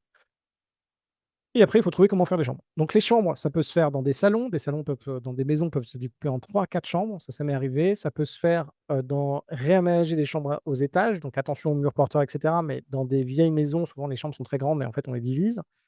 Ça peut être fait, sous les combles. Attention, les combles, c'est assez cher à aménager, puis on se lance dans des chantiers souvent, enfin le plus dur souvent, c'est l'accès aux combles, donc il faut voir comment vous accédez aux combles. Parce que s'il faut tout de suite retoucher les escaliers et cetera, ça risque d'être, un peu compliqué et comme ça vous pouvez avancer. Donc c'est tiers. Comment ça se lit? Par exemple, pour 80 mètres carrés, on fait 4 chambres, c'est 20 mètres carrés par chambre. Alors la chambre ne fait pas 20 mètres carrés, je dis juste le nombre de mètres carrés par chambre et si vous êtes en tiers 1, vous faites un seul WC et vous faites une seule salle de douche et ça fonctionne, vous risquez moi, ce que je préfère dans ces cas-là, c'est faire 2 WC, dont un WC dans la salle de douche et de faire une salle de douche. Vous avez ça de quoi vous amuser, gardez bien ça en tête parce que ça va vous permettre de, déjà avoir une première grille de lecture et après il faut revoir. Quand vous regardez, moi ce que je fais, c'est quand je regarde des annonces, par exemple sur Le Bon Coin, sur Se Loger et cetera, en regardant, en jetant un coup d'œil par rapport aux photos, je peux voir à peu près, les chambres où on peut les mettre et après il faut que je visite pour vérifier que tout correspond et tout rentre en taille. Donc ça, on est bon. On rentre tout de suite dans trouver une colocation. Donc là, je pense que c'est très important. N'hésitez pas à me laisser des commentaires, hein, si vous regardez cette vidéo du coup sur YouTube, c'est que entre nous, hein, que aux personnes qui ont liké ça, elle est pas accessible, sinon. N'hésitez pas à me laisser des commentaires, à m'envoyer sur LinkedIn aussi si vous avez apprécié ce type de book. N'hésitez pas à me le dire, je peux vous en faire d'autres. Moi, je suis au taquet sur, des immeubles de rapport, la deuxième partie des colocations, sur du Airbnb. J'en ai déjà fait un d'ailleurs que je vais améliorer, sur de la reprise de boîtes de formation, sur le lancement d'un hôtel. Go, allez-y, moi je suis chaud patate. Où trouver une colocation? Alors, premier truc que je peux vous dire, qui fonctionne assez bien pour ceux d'entre vous qui débutent, regardez des 80 carrés, 4 chambres, ça c'est bien. Si vous pouvez louer la chambre 400 €, vous pouvez monter à 200 000 € de budget. Sinon, les 170 carrés, 12 chambres, ça c'est pour les maisons et là, il faut que la chambre aussi soit à, 500 € et vous pouvez monter jusqu'à 450 000 € de budget. C'est vrai que je ne vous l'ai pas écrit ici, je vais vous le remettre ici. Par exemple, hop, 500 €, hors charge la chambre. J'y vais, hors charge la chambre pour 200 K € de budget. Hop, de Budget. Je vous écris ça tout de suite et je vous fais le deuxième. C'est mieux si je vous donne les trucs que j'ai en tête, plutôt que les garder pour moi. On est là pour ça, on est là pour partager, on est au top. J'aurais adoré avoir tout ce que je vous fais là maintenant, ça vaut de l'or franchement, enfin moi j'en suis convaincu, j'espère que vous aussi et du coup n'hésitez pas à venir en training pour qu'on déboîte tout ça pour vous. Alors, ce qu'on va faire généralement, c'est qu'on va prendre des 80 carrés comme ici. Là, vous pouvez cliquer, là, vous avez le lien, en fait, vers ma coloc de Metz, qui est un cas, très concret. Donc celui-là, on l'a un petit peu plus travaillé que les autres. Colocation de Metz, donc on est sur 70 000 € de coût d'achat. On est sur du 654 € de cash flow. On est sur du 16 de rendement. Donc ça, c'est super. On se rend compte, on achète un 80 carrés pour 70 000 €. Oui, ça existe. Si c'est la première fois que vous l'entendez, je sais, ça fait un peu bizarre, mais oui, ça existe totalement. Ce que j'ai fait dans cette colocation, donc là, il y a l'appartement. Comment ça fonctionne? Au début, il ressemblait à ça et je devrais vous mettre le plan, d'après. On rentrait, à gauche, on avait une salle à manger, on avait un salon ici, on avait une cuisine en face, on avait une chambre 1, une chambre 2. Moi, ce que je veux, c'est mettre 4 chambres. Vous imaginez bien, on rentre, là, j'ai mis un mur, alors je pense que j'ai fait non, là, j'ai mis un mur tout le long, là, hop, donc j'ai continué le mur ici. Vous savez quoi? Je vais vous le faire en est-ce que je peux vous le faire en live? Ça vous intéresse? Allez, on se le fait en live. Ce que j'ai fait, hop, on va dessiner ah oui, je peux pas. Ah bah non, je peux pas. Je peux pas dessiner, mais bref, on a continué le mur tout le long. Première chambre ici, deuxième chambre ici, troisième chambre ici. La cuisine qui était là, en fait, on l'a décalée ici, sur un plan de travail. Là, on a tout pété, on a fait le salon ici, on a fait la chambre là et on a laissé les salles de bain WC de cette façon-là et j'ai rajouté des WC, dans l'autre, salle, de bain. Donc grosso modo, ça, c'est le type de truc que vous pouvez faire. Là, il y a eu beaucoup de transformations, c'est-à-dire qu'on a un tout petit peu bougé la cuisine et cetera. La plupart du temps, on rajoute juste une chambre dans le cellier qui est à côté, du salon ou dans la salle à manger qui est à côté du salon. Alors, ce qu'on va faire généralement, c'est qu'on va rajouter 1 à 3 chambres supplémentaires en fonction des endroits. Il n'y a pas réellement de limite géographique pour vos colocations. On peut se baser sur, l'ensemble, de la France, mais je vais vous montrer quelques calculs qui vont vous permettre de bien cibler d'un point de vue process, de bien comprendre où aller. Et il y a des niches qui existent comme Metz quand j'ai commencé à faire Metz, Maubeuge, où j'en ai fait, il y avait, Roubaix, j'ai fait d'énormes colocations à Roubaix dans des maisons, ça cartonnait, on faisait du 1 500-2 500 € de cash flow par mois. Il y a eu Le Havre aussi, j'étais un des premiers à faire des colocs au Havre. La seule problématique avec ça, c'est que lorsqu'on tombe sur des niches, on a des rendements comme ce que je vous ai montré tout à l'heure, du 20 de rendement, on fait beaucoup de cash. Le seul truc, c'est que c'est une question de temps. On va pouvoir faire ça tant que la concurrence n'est pas présente. Je prends un petit peu de thé. Du coup, tant que la concurrence n'est pas là, on peut le faire. Il faut juste être lucide. Ne tablez pas d'avoir ce rendement, pendant 25 ans. Non, vous allez l'avoir pendant 5-10 ans, le temps que le marché se fasse. Après, il va falloir diminuer un peu vos prix, vous allez descendre un peu, vous allez faire moins de cash flow, mais si vous faites bien, vous allez toujours avoir du cash flow. Alors, comprendre les colocations, premier truc à faire, on se rappelle, il y a 2 choses à regarder. D'un côté, il va y avoir le prix en mètre carré et le deuxième, à quel prix on peut louer. On regarde 2 choses, hein. Nous, c'est combien on arrive à encaisser d'argent par rapport à combien ça nous coûte d'avoir acheté le bien. Ici, ce graphique-là, il vous met, dans l'ensemble le rendement brut. On se rappelle le rendement brut, on l'a vu tout à l'heure, c'est le loyer hors charge fois 12 divisé par le coût total de l'investissement. On se rappelle que si c'est au-dessus ou autour de 10 c'est pas mal et nous, c'est ce qu'on veut. Par contre, ce rendement brut, il dépend de quoi? Bah, il dépend du prix au mètre carré et il dépend du loyer par chambre. Là, je vous ai mis un cas concret, le truc dont je vous parlais avant, un appartement 80 carrés, 4 chambres et généralement dans ces appartements-là, dans beaucoup d'entre eux, je fais 50 000 € de travaux et meubles. Ça dépend ce que vous faites. Soit ils sont très bien, il y a beaucoup moins, il y a même des appartements où il y a quasiment rien à faire. Une cloison, par exemple, à poser, on reverra ça dans les travaux, mais c'est 1 000 à 1 500 €. Vous pouvez même le faire moins cher, mais grosso modo, un artisan, on prendra ça. Donc nous ici, on va regarder les zones. Donc on se rend vite compte, déjà, il faut éclaircir un peu où vous pouvez trouver des colocations. Quand on commence, on ne sait pas. Quand on commence, on ne sait pas ce qui est rentable, on ne sait pas où on peut faire du cash et on ne sait même pas ce que ça veut dire. On ne sait pas quels sont les appartements. C'est pour ça que je vous montre plein d'exemples de trucs qu'on peut faire. Et quand on est ensemble et quand on fait des invests et que je vous prends en one-to-one, je vous dis concrètement ça oui, ça non, ça oui, ça non. Et je vous challenge. Pourquoi? Parce que moi, j'en fais beaucoup. Donc je sais, mais quand on commence, c'est normal qu'on ne sache pas. Là, je vous ai mis, par exemple, le prix au mètre carré. Donc le prix au mètre carré, quand on est du 6 500 à 10 000 € du mètre carré, on se rend compte qu'on est dans cette zone rouge ici et là, on peut louer potentiellement, disons qu'on peut louer entre 600 et 1 200 €. Cette zone-là, grosso modo, c'est Paris. C'est mort dans la plupart des cas, sauf quand on arrive à avoir du 6 500 € au mètre carré et qu'on arrive à louer dans des 1 250. Là, potentiellement, on peut y arriver. C'est très rare qu'on arrive à ça, mais Paris, grosso modo, c'est mort. Ce qu'on va faire derrière, c'est qu'on va aller plutôt dans les banlieues des grandes villes. Donc là, je vous ai mis Bobigny à côté de Paris. Attention, c'est pas donné et je vais vous montrer comment trouver ces zones-là. Bobigny, on peut trouver entre du 1 500 et du 3 000 € du mètre carré et on peut louer entre du 400 et du 700 € par mètre carré et là, on arrive à avoir nos rendements à 10. Et enfin, il y a ces zones de niche, des zones de niche comme Maubeuge où on peut avoir du 300 à du 400 € du mètre carré et louer enfin, on peut louer entre 300 et 600 € la chambre. On est plutôt dans les 300 €, 350 et on peut acheter en dessous de 500 € même du mètre carré, l'appartement. Et ça, c'est une niche où, au fur et à mesure du temps, ça va baisser. Attention quand vous regardez, vos colocations, vos premiers compétiteurs, ce ne sont pas les colocations, ce sont les studios. Donc si vous avez des résidences étudiantes, des studios en face où les prix sont vraiment très bas, la plupart des personnes vont préférer aller dans les studios. De temps en temps, il y a des personnes qui vont aimer aller dans des colocations parce que, par exemple, c'est des étudiants étrangers, ils veulent communiquer et cetera. Donc là, oui, vous pouvez louer peut-être plus cher une colocation qu'un studio, mais assez souvent, c'est pas le cas. On arrive ici. Les critères à prendre en compte. Alors, on va se concentrer. On va simplement prendre en compte les critères primaires. On vous met tous les critères, je veux pas vous il faut les apprendre au fur et à mesure du temps. Si je vous donne tous les critères aujourd'hui, ça va faire trop de choses à faire. Vous allez essayer de tout checker du premier coup parce que vous êtes perfectionniste. Je vous connais. Mon audience est très perfectionniste. Alors pour vous donner un ordre d'idée, dans mes trainings, effectivement, je peux, de temps en temps avoir une chanteuse, de temps en temps avoir, un ouvrier, de temps en temps avoir quelqu'un qui, gagne 1 500 € par mois, ça m'arrive. Le gros des personnes et j'adore les faire réussir d'ailleurs. Le gros des personnes qui sont dans mes trainings, c'est des mecs qui sont chez Amazon, qui sont chez Google, qui sont experts comptables, qui font du conseil en strat, qui bossent, qui sont médecins, qui sont chirurgiens. Voilà les personnes à qui je m'adresse dans la plupart du temps. Ces profils-là ont quand même tendance on nous apprend généralement, c'est des personnes qui ont bien réussi, qui ont fait des belles études, on nous apprend à être exact. Donc on nous apprend à faire des trucs très carrés. C'est très bien dans pas mal de métiers, c'est très bien aussi dans l'immobilier, mais attention, si vous cherchez à être très carré dès le début, ça ne marchera pas. Le nombre de trucs à checker est trop important. C'est comme si demain, vous êtes, donc les chirurgiens avec qui je bosse, ils sont chirurgiens. Si dès le début, on leur disait: «Écoute, va dans une salle d'opération, opère» et ils ont du jour au lendemain, et ben, les mecs, ils sont en panique. C'est normal, moi, je serais en panique à leur place. Alors qu'au fur et à mesure du temps avec les études et puis ils ont vu, ils ont assisté, ils ont aidé et cetera, au fur et à mesure du temps, ça vient. Puis là, aujourd'hui, ils sont très à l'aise, quand ils sont en train d'opérer. Nous, c'est exactement pareil. On va commencer sur un périmètre beaucoup plus petit. Je veux simplement, dans un premier temps, occupez-vous du premier critère pour trouver des biens et après on passera sur les critères secondaires et les critères tertiaires. Les critères de base, nous, ce qu'on doit valider dans un premier temps, c'est à quel prix on peut acheter. Donc, est-ce qu'il y a des endroits qui sont acceptables? Donc, il y a ces fameux 2 600 € du mètre carré maximum, ce serait bien.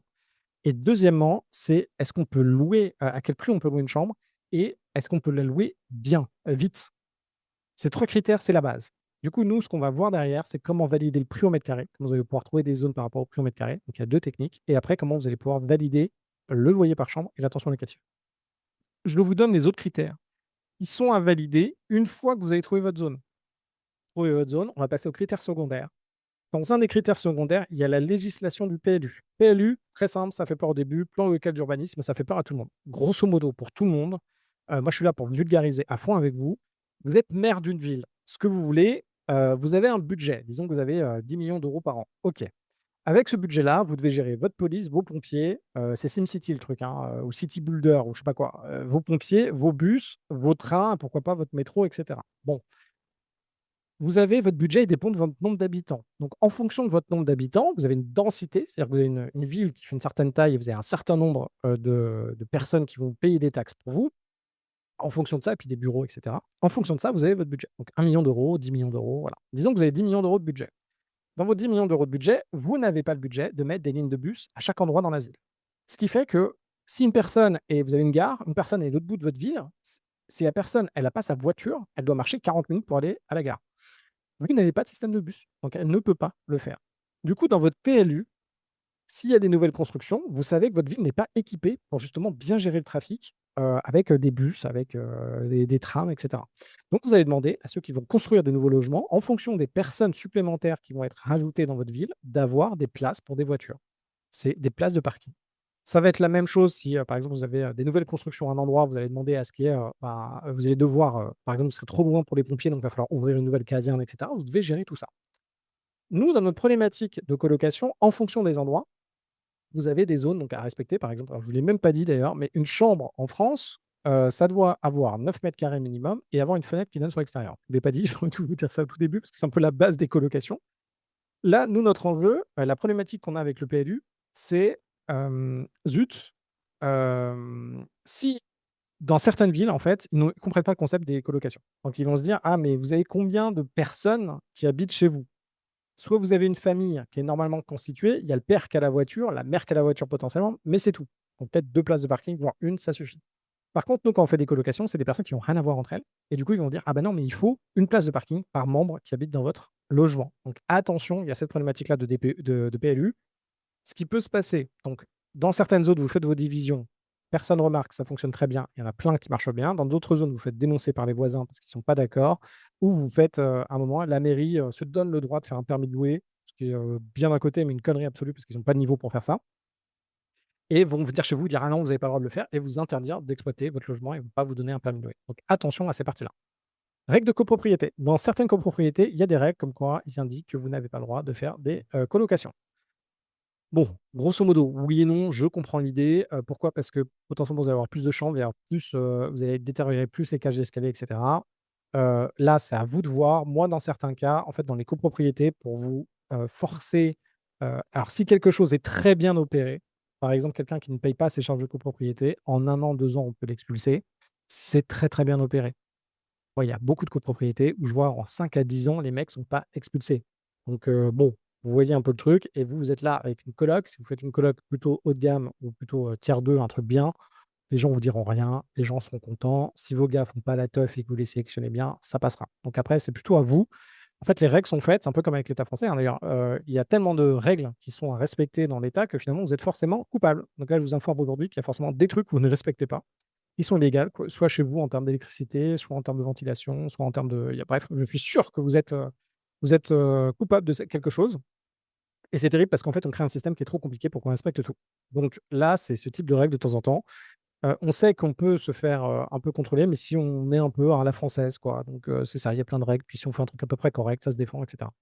L'encadrement des loyers, dans, beaucoup de cas, les colocations ne rentrent pas sous le joug de l'encadrement des loyers et c'est une des grosses problématiques de la mairie de Paris qui aujourd'hui n'arrive pas à réglementer et du coup veulent faire des règles co-living en fait pour, dire: «Ah non, vous n'avez pas le droit de faire autant d'argent avec des colocations, ça devrait être interdit». Ce qui est pour moi une chasse, gauchiste, qui n'a pas lieu d'être à Paris. C'est-à-dire qu'on propose des logements, des personnes sont intéressées pour les louer et généralement dans les co-living, c'est, plutôt du haut de gamme. Je ne vois pas, ce qu'a à faire la politique là-dedans. C'est pas de la location courte durée, c'est des personnes qui habitent à l'année. Je ne vois pas, ce que la mairie a à faire là-dedans, sachant qu'ils sont quand même, tout leur parc de 20 à 40 de logements sociaux. Ou j'aimerais bien voir ce qu'ils vont en faire et à mon avis, ben, un jour, j'aimerais bien auditer ça. Peut-être que non, je n'irai pas le faire si j'aurai des embrouilles, mais à mon avis, il y a des trucs à aller regarder là-bas. Bref, les autres critères, donc les critères tertiaires. Dessus, on va retrouver le DPE du bien. Attention, il faut absolument vous avez donc un DPE, c'est, la performance énergétique du bien. Alors déjà, alors A, B, C, D, E, F, il faut absolument être dans le D, voire le E, mais plutôt le D. Il faut regarder les nouvelles dates qui sont liées, mais en tout cas, votre banque ne vous financera pas un G, ne vous financera pas un F, parce qu'à partir d'un certain nombre d'années, donc les G déjà, on ne peut plus. Les F, à partir de je crois que c'est 2033 ou 35, on ne peut plus louer ces logements-là. Donc vous allez avoir des problématiques de financement et après des problématiques pour mettre ça en location. Encore une fois, en fonction des zones, aujourd'hui, vous avez un DP alors je devrais pas vous le dire, mais vous avez un DPE-G à Paris. Je suis quasiment sûr que vous allez réussir à le louer, et à moins d'être vraiment dénoncé par votre locataire, bon, vous allez réussir à le louer, je pense ad vitam aeternam sans avoir de problème. Vous avez aussi la qualité du alors les DPE, attention aussi, on verra ça dans les travaux. Ne croyez pas, c'est pas parce qu'un expert a fait un DPE que le DPE est bon. Très vite, on se rend compte qu'il y a des trucs qui sont un peu à côté de la plaque et on les retravaille ensemble. On ne peut pas faire 100 confiance à un DPE. Je sais que vous avez besoin de faire confiance à certaines personnes. En tout cas, moi, je vous dis: «Ne faites confiance à personne». Il faut qu'on vérifie la cohérence de tout à chaque fois et moi, j'ai vu plein de DPE qui, en fait, n'ont ni queue ni tête. J'ai refait des DPE et effectivement, on était à l'ouest, donc attention à ça. D'ailleurs, nous, c'est des arguments de négociation qu'on peut utiliser. Donc on garde le DPE pour avoir l'emprunt bancaire, mais derrière, on fait, nouveau DPE et on tabasse, le vendeur qui, en plus, nous a fait un DPE qui est pas bon et après on voit sa réaction. La q Et sinon, alors, il y a encore une autre technique, mais ça, j'aime un peu moins, c'est-à-dire qu'on achète avec le DPE du vendeur, on fait comme si on ne savait pas, on refait un DPE et là on attaque la boîte qui a fait le DPE. On peut faire ça aussi. La qualité du bâtiment. Donc vous avez certains bâtiments, attention, donc pour tous ceux d'entre vous qui ont habité dans l'Haussmanien. L'Haussmanien, c'est beau, c'est joli et cetera, mais on entend tout des voisins. Donc vous, c'est pareil, attention à ce que vous achetez. Il y a certains bâtiments qui ont certaines problématiques. Moi, j'aime bien les bâtiments des années 70, parce qu'ils sont bien. Bâtiments en fait, chaque décennie, il y a des problématiques de certains bâtiments et cetera. Les 60 aussi, j'aime bien, ceux d'avant, j'aime bien aussi. Valorisation du bien. On est dans des zones, nous, ce qu'on est en train de faire, c'est qu'on est en train de faire bouger certaines zones. Donc, par exemple, moi, quand j'ai fait des colocs à Aubervilliers, là, aujourd'hui, c'est quasiment impossible, c'est trop cher. Et donc, les zones où nous, on va aller, généralement, il y a une prise de valeur du bien qui peut être intéressante. Attention, nous, on fait quand même du cash flow. Ce qui est bien dans les colocs, c'est qu'on peut aller effectivement dans des zones où on a ces assets qui peuvent prendre du bien, de la valeur. Quand on va faire du rendement sur des immeubles, à moins qu'on spot, moi, mes niches fétiches. Moi, j'ai toujours des villes où je me dis: «Il faut devenir le king de la ville». Je pense que vous l'avez entendu si vous écoutez mes podcasts. Moi, il y a des villes où quand je sais que c'est le moment d'investir, j'y vais à balle et ça fait du 35 ou du 50, voire du 60 de croissance en 10 ans. Là, moi, je vous emmène dans des zones comme ça, on tabasse les villes, et après le marché est fait, on est obligé de changer de ville parce que c'est plus attractif donc on bouge. Et la population locataire en fonction de là où vous allez. Donc il y a non seulement la valeur de votre bien, mais aussi en fonction de là où vous allez des populations différentes. Donc il y a des quartiers ethniques, par exemple. Vous allez dans un quartier, chinois, vous allez dans un quartier, vietnamien et cetera. Vous allez avoir des personnes qui viennent de ces ethnies-là et aussi en fonction de où vous investissez, en fonction des zones où vous investissez, vous avez un type de population. Donc faites bien des biens qui correspondent au type des populations. Alors, on est parti. Ce qu'il vous reste à faire, c'est 2 étapes. Donc valider, le bien et valider le prix au mètre carré et valider, après la tension locative. Donc on est parti. Premier élément, moi, que j'aime beaucoup faire, c'est aller sur Meilleurs Agents et je vous encourage à faire ça. Meilleurs Agents, il y a une vision carte. Donc vous pouvez utiliser la vision carte, c'est ce qu'on a à droite. Là, par exemple, je fais ça sur l'Île-de-France et on va pouvoir regarder juste avec le petit paramètre en haut là, il y a les prix au mètre carré. Plus c'est rouge, plus c'est cher, plus c'est vert, moins c'est cher. Tout de suite, en vous mettant sur une zone comme ça, vous allez pouvoir spotter les niches qui sont intéressantes. Paf, on regarde l'Île-de-France, je vous ai fait des gros carrés, bleus, là où ça peut être intéressant et là, on voit les zones, en fait, en jaune et en vert. Donc on voit Sarcelles qui ressort. Donc Sarcelles, est un endroit où je fais beaucoup de colocs, Aulnay-sous-Bois, vous avez toutes ces zones-là qui peuvent être intéressantes. Goussainville, Goussainville, c'est très bien aussi. Attention Pélule, de Goussainville, je pense que je les mets ici. Vous avez, au sud de Paris et cetera et vous pouvez faire ça sur n'importe quelle ville et n'importe quel endroit. Alors attention, généralement, il faut zoomer un petit peu plus. C'est pas parce qu'on est dans du, 3 000 € du mètre carré, moyen qu'il y a pas possibilité d'acheter du 2 000. Donc, de temps en temps, zoomer un petit peu plus pour voir, la zone. Donc ça, c'est une première façon d'avoir des recherches graphiques. Donc on va regarder visuellement comment ça fonctionne. Ne vous basez pas trop là-dessus pour faire de l'investissement en bourse.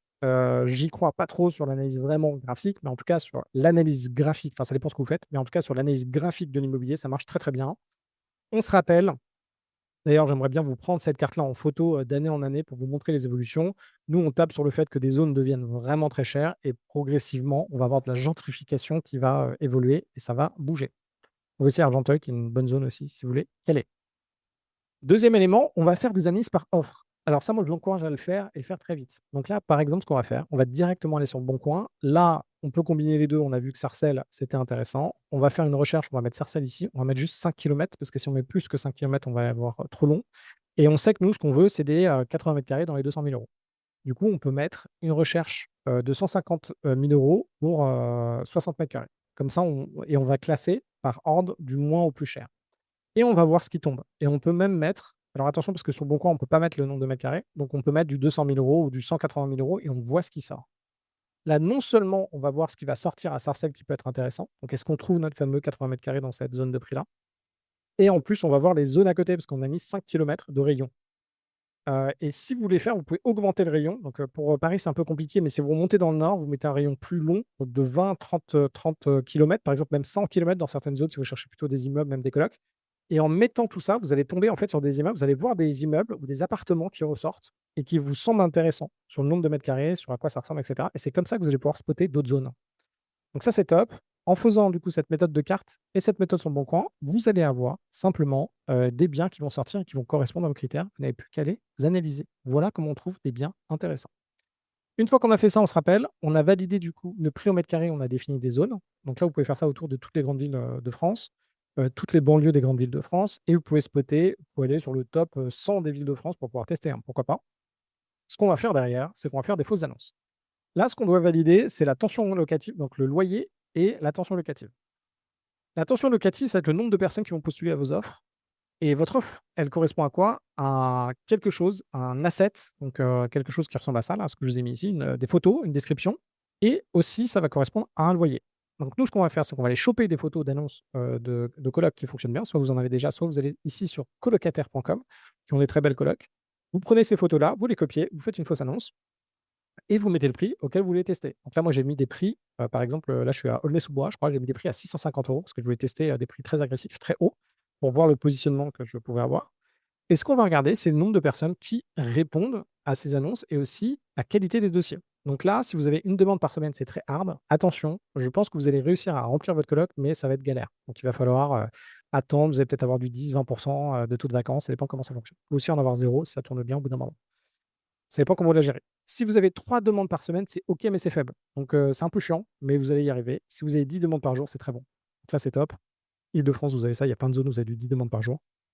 Généralement, vous êtes entre les 2 là, hein. Vous êtes plus, hein. Par exemple, Paris, moi j'ai du 1000 demandes par jour, c'est hallucinant, et cetera. Si vous n'avez pas beaucoup de demandes, il y a 2 problématiques qui peuvent ressortir. Soit un, les colocs, ça intéresse personne, soit c'est le prix qui ne va pas. Donc là, diminuer le prix, diminuer de 50 ou même diminuer de 100, ça dépend du palier que vous voulez faire, pour atteindre ça. Attention, si Carte des colocs vous bloque quand vous faites des fausses annonces, envoyez-leur un message pour dire que c'est des vraies annonces, et si le bon coin vous bloque, envoyez un message pour dire que c'est des vraies annonces. Ça peut vous arriver, effectivement à certains moments. Une fois que vous recevez ça, il va falloir regarder les dossiers et vérifier que les dossiers qui sortent, c'est bien ce que vous voulez, les personnes qui voulaient les louer. Plus vous êtes dans des zones, moi ce que j'aime bien, c'est j'ai beaucoup de colocs de filles. D'ailleurs, à un moment, il y a Carte des colocs qui m'a envoyé un message en me disant: «Non, non, mais comment ça se fait que vous cherchez que des filles?» Parce qu'il y a des gens qui utilisent ça en fait pour, trouver des numéros de filles à appeler et cetera. Et moi je leur dis: «Dans ma côté, j'ai des vrais colocs et j'ai que des filles dans mes colocs», sauf d'ailleurs à Metz où je n'ai pas que des filles parce que là, c'est en gestion et l'organisme qui gère ça, il y a un peu moins de tension. On est plutôt dans les 3 demandes par semaine, entre 1 et 3 demandes par semaine, et du coup là, j'accepte un petit peu tout, pour Metz. On arrive tout de suite au financement de la colocation. Là, ça va être un peu plus bref. Je vous donne accès directement ici. Vous pouvez cliquer sur le lien. Vous allez avoir là, pas ici, vous allez avoir l'ensemble des, techniques de financement. Vous allez pouvoir regarder ça en détail. Si vous en voulez un peu plus, je vous ferai un module complet sur le financement, et là, ça va je pense que je vous ferai une vidéo complète sur le financement tout court parce que là, c'est un gros, gros chantier. En tout cas, avec, cet outil ici, vous allez pouvoir calculer votre capacité d'endettement, voir combien vous pouvez emprunter, voir comment démultiplier votre endettement en achetant et en prenant en compte les loyers de votre futur investissement, voir comment vous pouvez le faire à l'aide d'entreprises, voir comment vous pouvez démultiplier grâce aux entreprises et les techniques, un petit peu annexes que je vous ai mises ici. On commence sur les bases, on l'a déjà vu, la règle des 35, emprunter à titre personnel, emprunter en société, ça c'est ce qu'on voit ici. Vous allez avoir les bases du financement, donc quelques éléments pour, clarifier un peu les différentes banques, comment ça fonctionne. On va revenir sur pourquoi il ne faut pas mettre d'apport. Ça, vous l'avez déjà vu, on l'a vu tout à l'heure, donc je ne reviens pas dessus. Et enfin, vous avez des techniques un peu annexes que je vous laisserai dire. Je peux vous en parler un petit peu rapidement dessus. Mais c'est plutôt, une fois que vous avez, bien amorti, vos 35 d'endettement. Donc on verra peut-être à un autre moment. Ça, portera plus.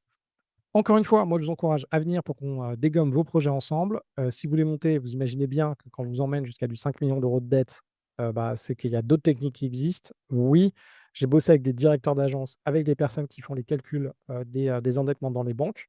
D'ailleurs, merci à ceux qui me filent les infos pour créer, des systèmes aussi avec des banquiers privés pour qu'on arrive à monter à 5 millions de dettes. Donc là, j'ai un processus qui est bien rodé, je l'ai fait moi-même, donc c'est pour ça que je peux vous en parler. On peut arriver du 16 000 € de cash flow, plus du 16 000 € de remboursement de capital, ça vous fait du 32 000 € par mois. Donc en gros, on peut y aller si vous êtes au taquet. Effectivement, ça demande du boulot, vous l'avez bien vu en m'écoutant. On a fait pas mal de choses aujourd'hui. Je pense qu'on a généré beaucoup de valeur. Il faut quand même bosser, il faut y aller. Moi, je pense que l'immobilier, c'est fantastique. Soit vous devenez de toute façon, c'est pas compliqué, soit vous devenez bon en business, soit vous devenez bon en IMO et si vous voulez faire les 2, vous pouvez faire les 2. Ça, c'est bien. Je vous laisse prendre un rendez-vous directement avec Martin si vous êtes chaud pour qu'on bosse ensemble. On revoit votre strat. Je pense que c'est ce que je vous ai mis, derrière. On revoit votre strat. On revoit quels sont les types d'investissements que vous pouvez faire. Je vous dis les zones qui sont intéressantes en ce moment. Je vous montre des deals qu'on a validés il y a pas longtemps. Je vous mets en contact aussi avec des personnes qui font des deals en ce moment et go, on déboîte. Là, par exemple, rien qu'en ce moment, il y a Cédric, qui est à Montpellier, qui est en train de faire une superbe coloc, qui cartonne. Je vous montre quand même, pour faire votre investissement, il faut faire un bon dossier. Donc là, ça dépend comment vous vous positionnez. Si vous le faites en résidence principale, il y a pas besoin. Par contre, si vous le faites en investissement locatif, votre objectif, c'est de manager votre banquier. Votre banquier, il a plein de choses, il a 400 à 500 clients. Vous êtes un client de plus, vous devez lui mâcher le travail. Vous devez avoir tous les documents bien préparés. Un des documents que vous avez, c'est quelque chose de très clair qui explique ce que vous voulez. Donc c'est cette présentation-là que vous pouvez copier. Vous leur dites: «OK, moi je veux faire ça, je veux emprunter ça sur telle durée et je veux avoir les fonds à telle date et voilà notre profil». Vous présentez qui vous êtes si vous achetez à 2.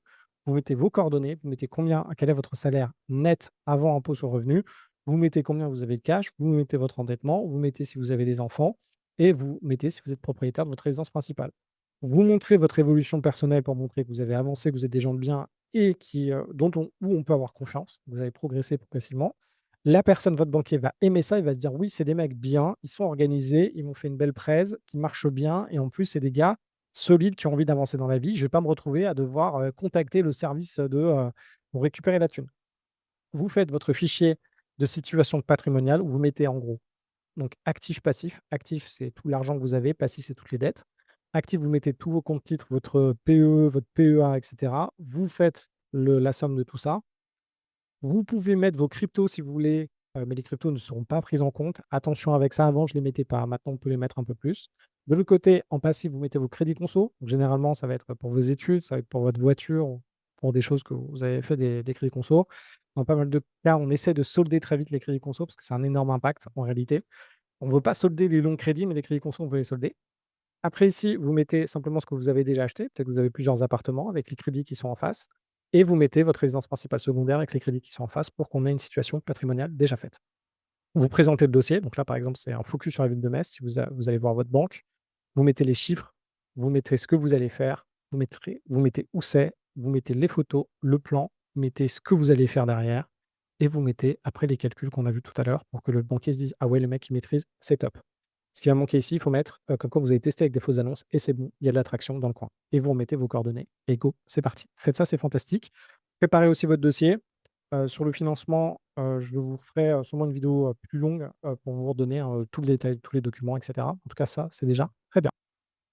Partie 2 et gérer une opportunité. Je vous referai un deuxième module parce que là, on a passé pas mal de temps ensemble. Je vous parle juste une dernière fois, du coaching si vous voulez venir avec moi. Si vous êtes chaud, moi, je vous encourage. Si vous voulez aller vite, moi, je t'accompagne pour, ton premier deal jusqu'à 16 000 € par mois de cash flow. Donc ça, moi, je suis au taquet avec vous, on est parti. Même avec certains d'entre vous, je m'associe pour qu'on cartonne encore plus.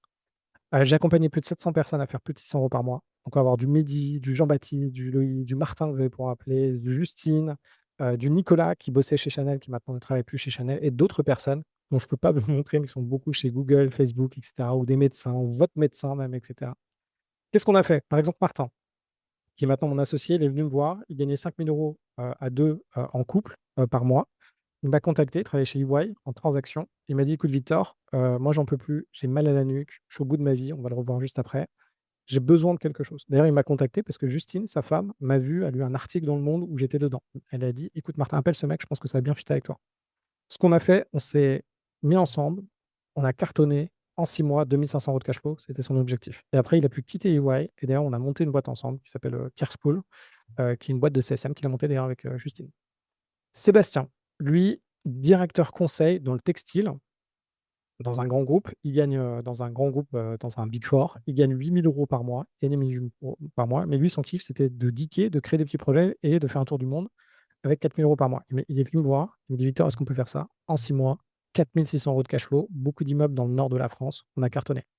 Alexandre, il avait une RP, il voulait réaliser 10 000 € par mois, il gagnait 20 000 € par mois, donc il bosse, dans un GAFAM, il est sales et il m'a dit: «Écoute Victor, là aujourd'hui j'encaisse à fond. J'ai bossé pendant 3 ans pour arriver à ces salaires-là. Par contre, c'est que du variable, donc je sais pas combien de temps que ça va durer. Viens, on fait quelque chose ensemble». Il m'a dit: «Je veux avoir minimum 10 000 par mois». On a cartonné 6 mois, 10 000 € de cash flow. Donc là, on a cartonné 8 immeubles, 20 000 € de loyer, 49 biens. Après, on continue avec Justine. Justine, elle avait rien, 26 ans, elle voulait réaliser sa première acquisition. Elle est venue me voir avec, d'ailleurs Jean-Baptiste, son copain. Et là, ce qu'on a fait, salaire 2 500 €, bosser dans le conseil à Paris. Et là, je lui ai dit: «Écoute, go, c'est parti, en 6 mois, colocation à Lormont, proche de Bordeaux, 570 € de cash flow».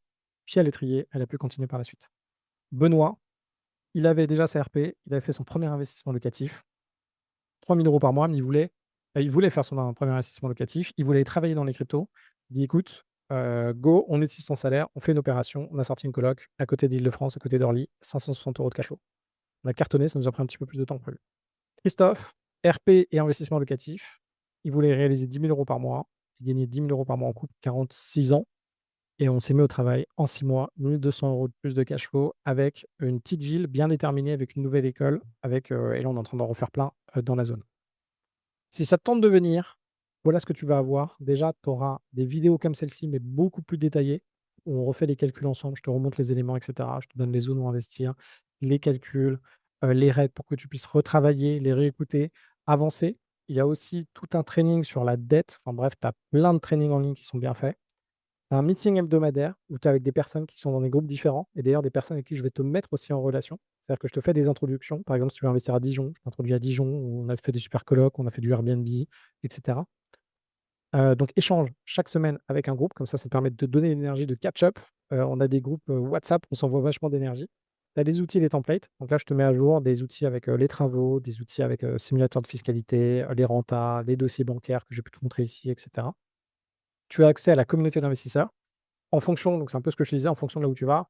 Par exemple, il y a des Nicolas, qui maintenant a arrêté de bosser, qui était chez Chanel en Suisse. Je te mets en relation avec les bonnes personnes en fonction de tes projets et en fonction du fit aussi. C'est important que quand je te mette en relation, ça devienne ton meilleur pote, tu vois? Ton meilleur pote, ça marche bien, et cetera. Je fais comme mes colocs, c'est mon expertise coloc, tu vois? Je mets des gens qui s'entendent bien ensemble et qui vont progresser ensemble, tu vois? On te fait du sourcing de deal aussi. Donc de temps en temps, moi, je te shoot en fait des deals, que je réalise ou qui ont été faits ou des deals aussi sur lesquels tu peux te positionner et ce que je vais te montrer juste derrière. Si tu viens aujourd'hui, tu travailles directement avec moi. Tous les trainings que tu vois en ligne, ou les, formations en ligne, tu payes, 3 000 balles ton coaching, enfin ton coaching, tu payes 3 000 balles pour une formation en ligne, tu as 2 workshops avec des gens qui globalement sont pas forcément les meilleurs. Là, c'est pas du tout ça, là, tu bosses en direct avec moi. Donc moi, je suis très direct avec toi. On fait des calls, on fait ta strat. Je te dis: «Je pense que tu peux aller là, tu peux faire ça, on peut faire ça». Je te dis où investir, quoi faire, comment faire, avec qui. Ça, c'est parti.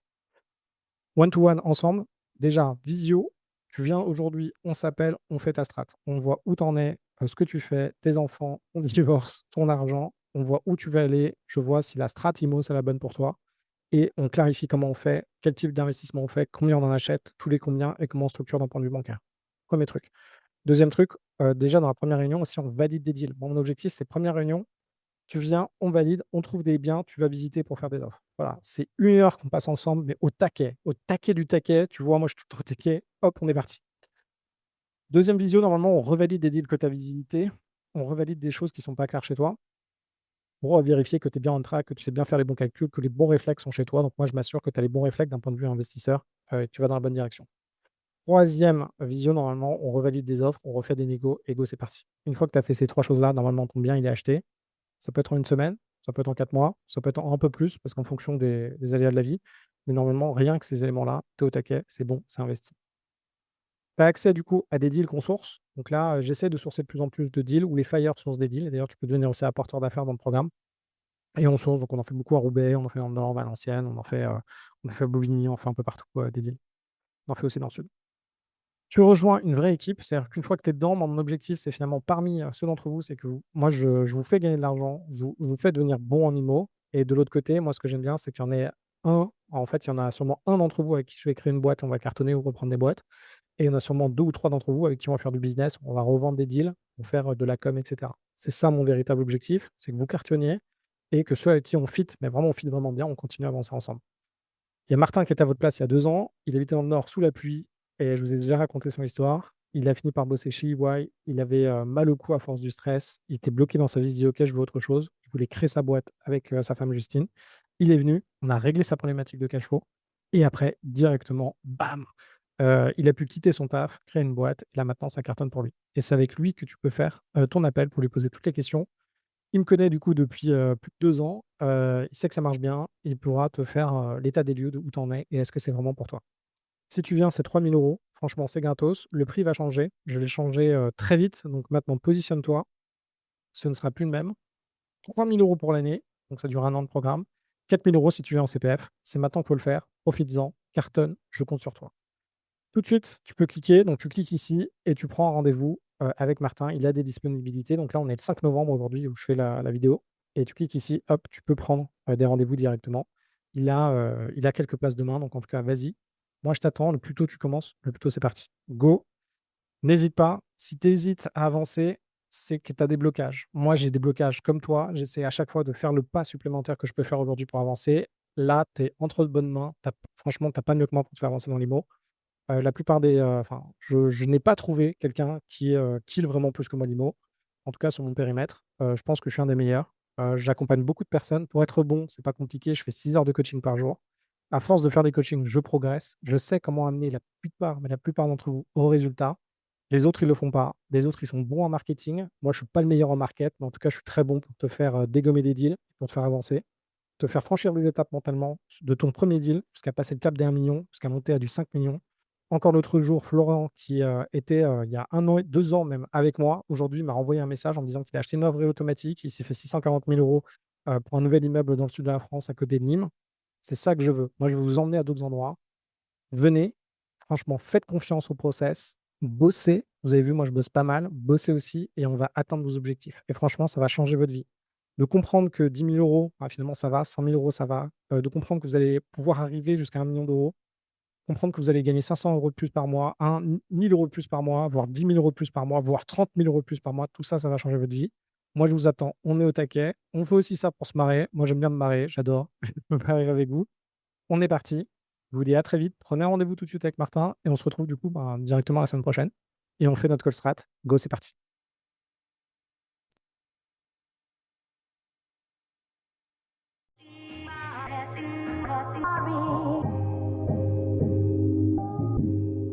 Vous venez d'écouter un épisode de La retraite à 40 ans. N'hésitez pas à en parler autour de vous, à vous abonner, à rajouter 5 étoiles et à mettre un petit commentaire. Ça nous aide vraiment beaucoup. Pour être informé des nouveautés, rendez-vous sur devenirfrugaliste.com. Une question? Je réponds sur LinkedIn, Victor Laura, L-O-R-A. Et surtout, n'oubliez pas, vous êtes déjà au top. À très vite.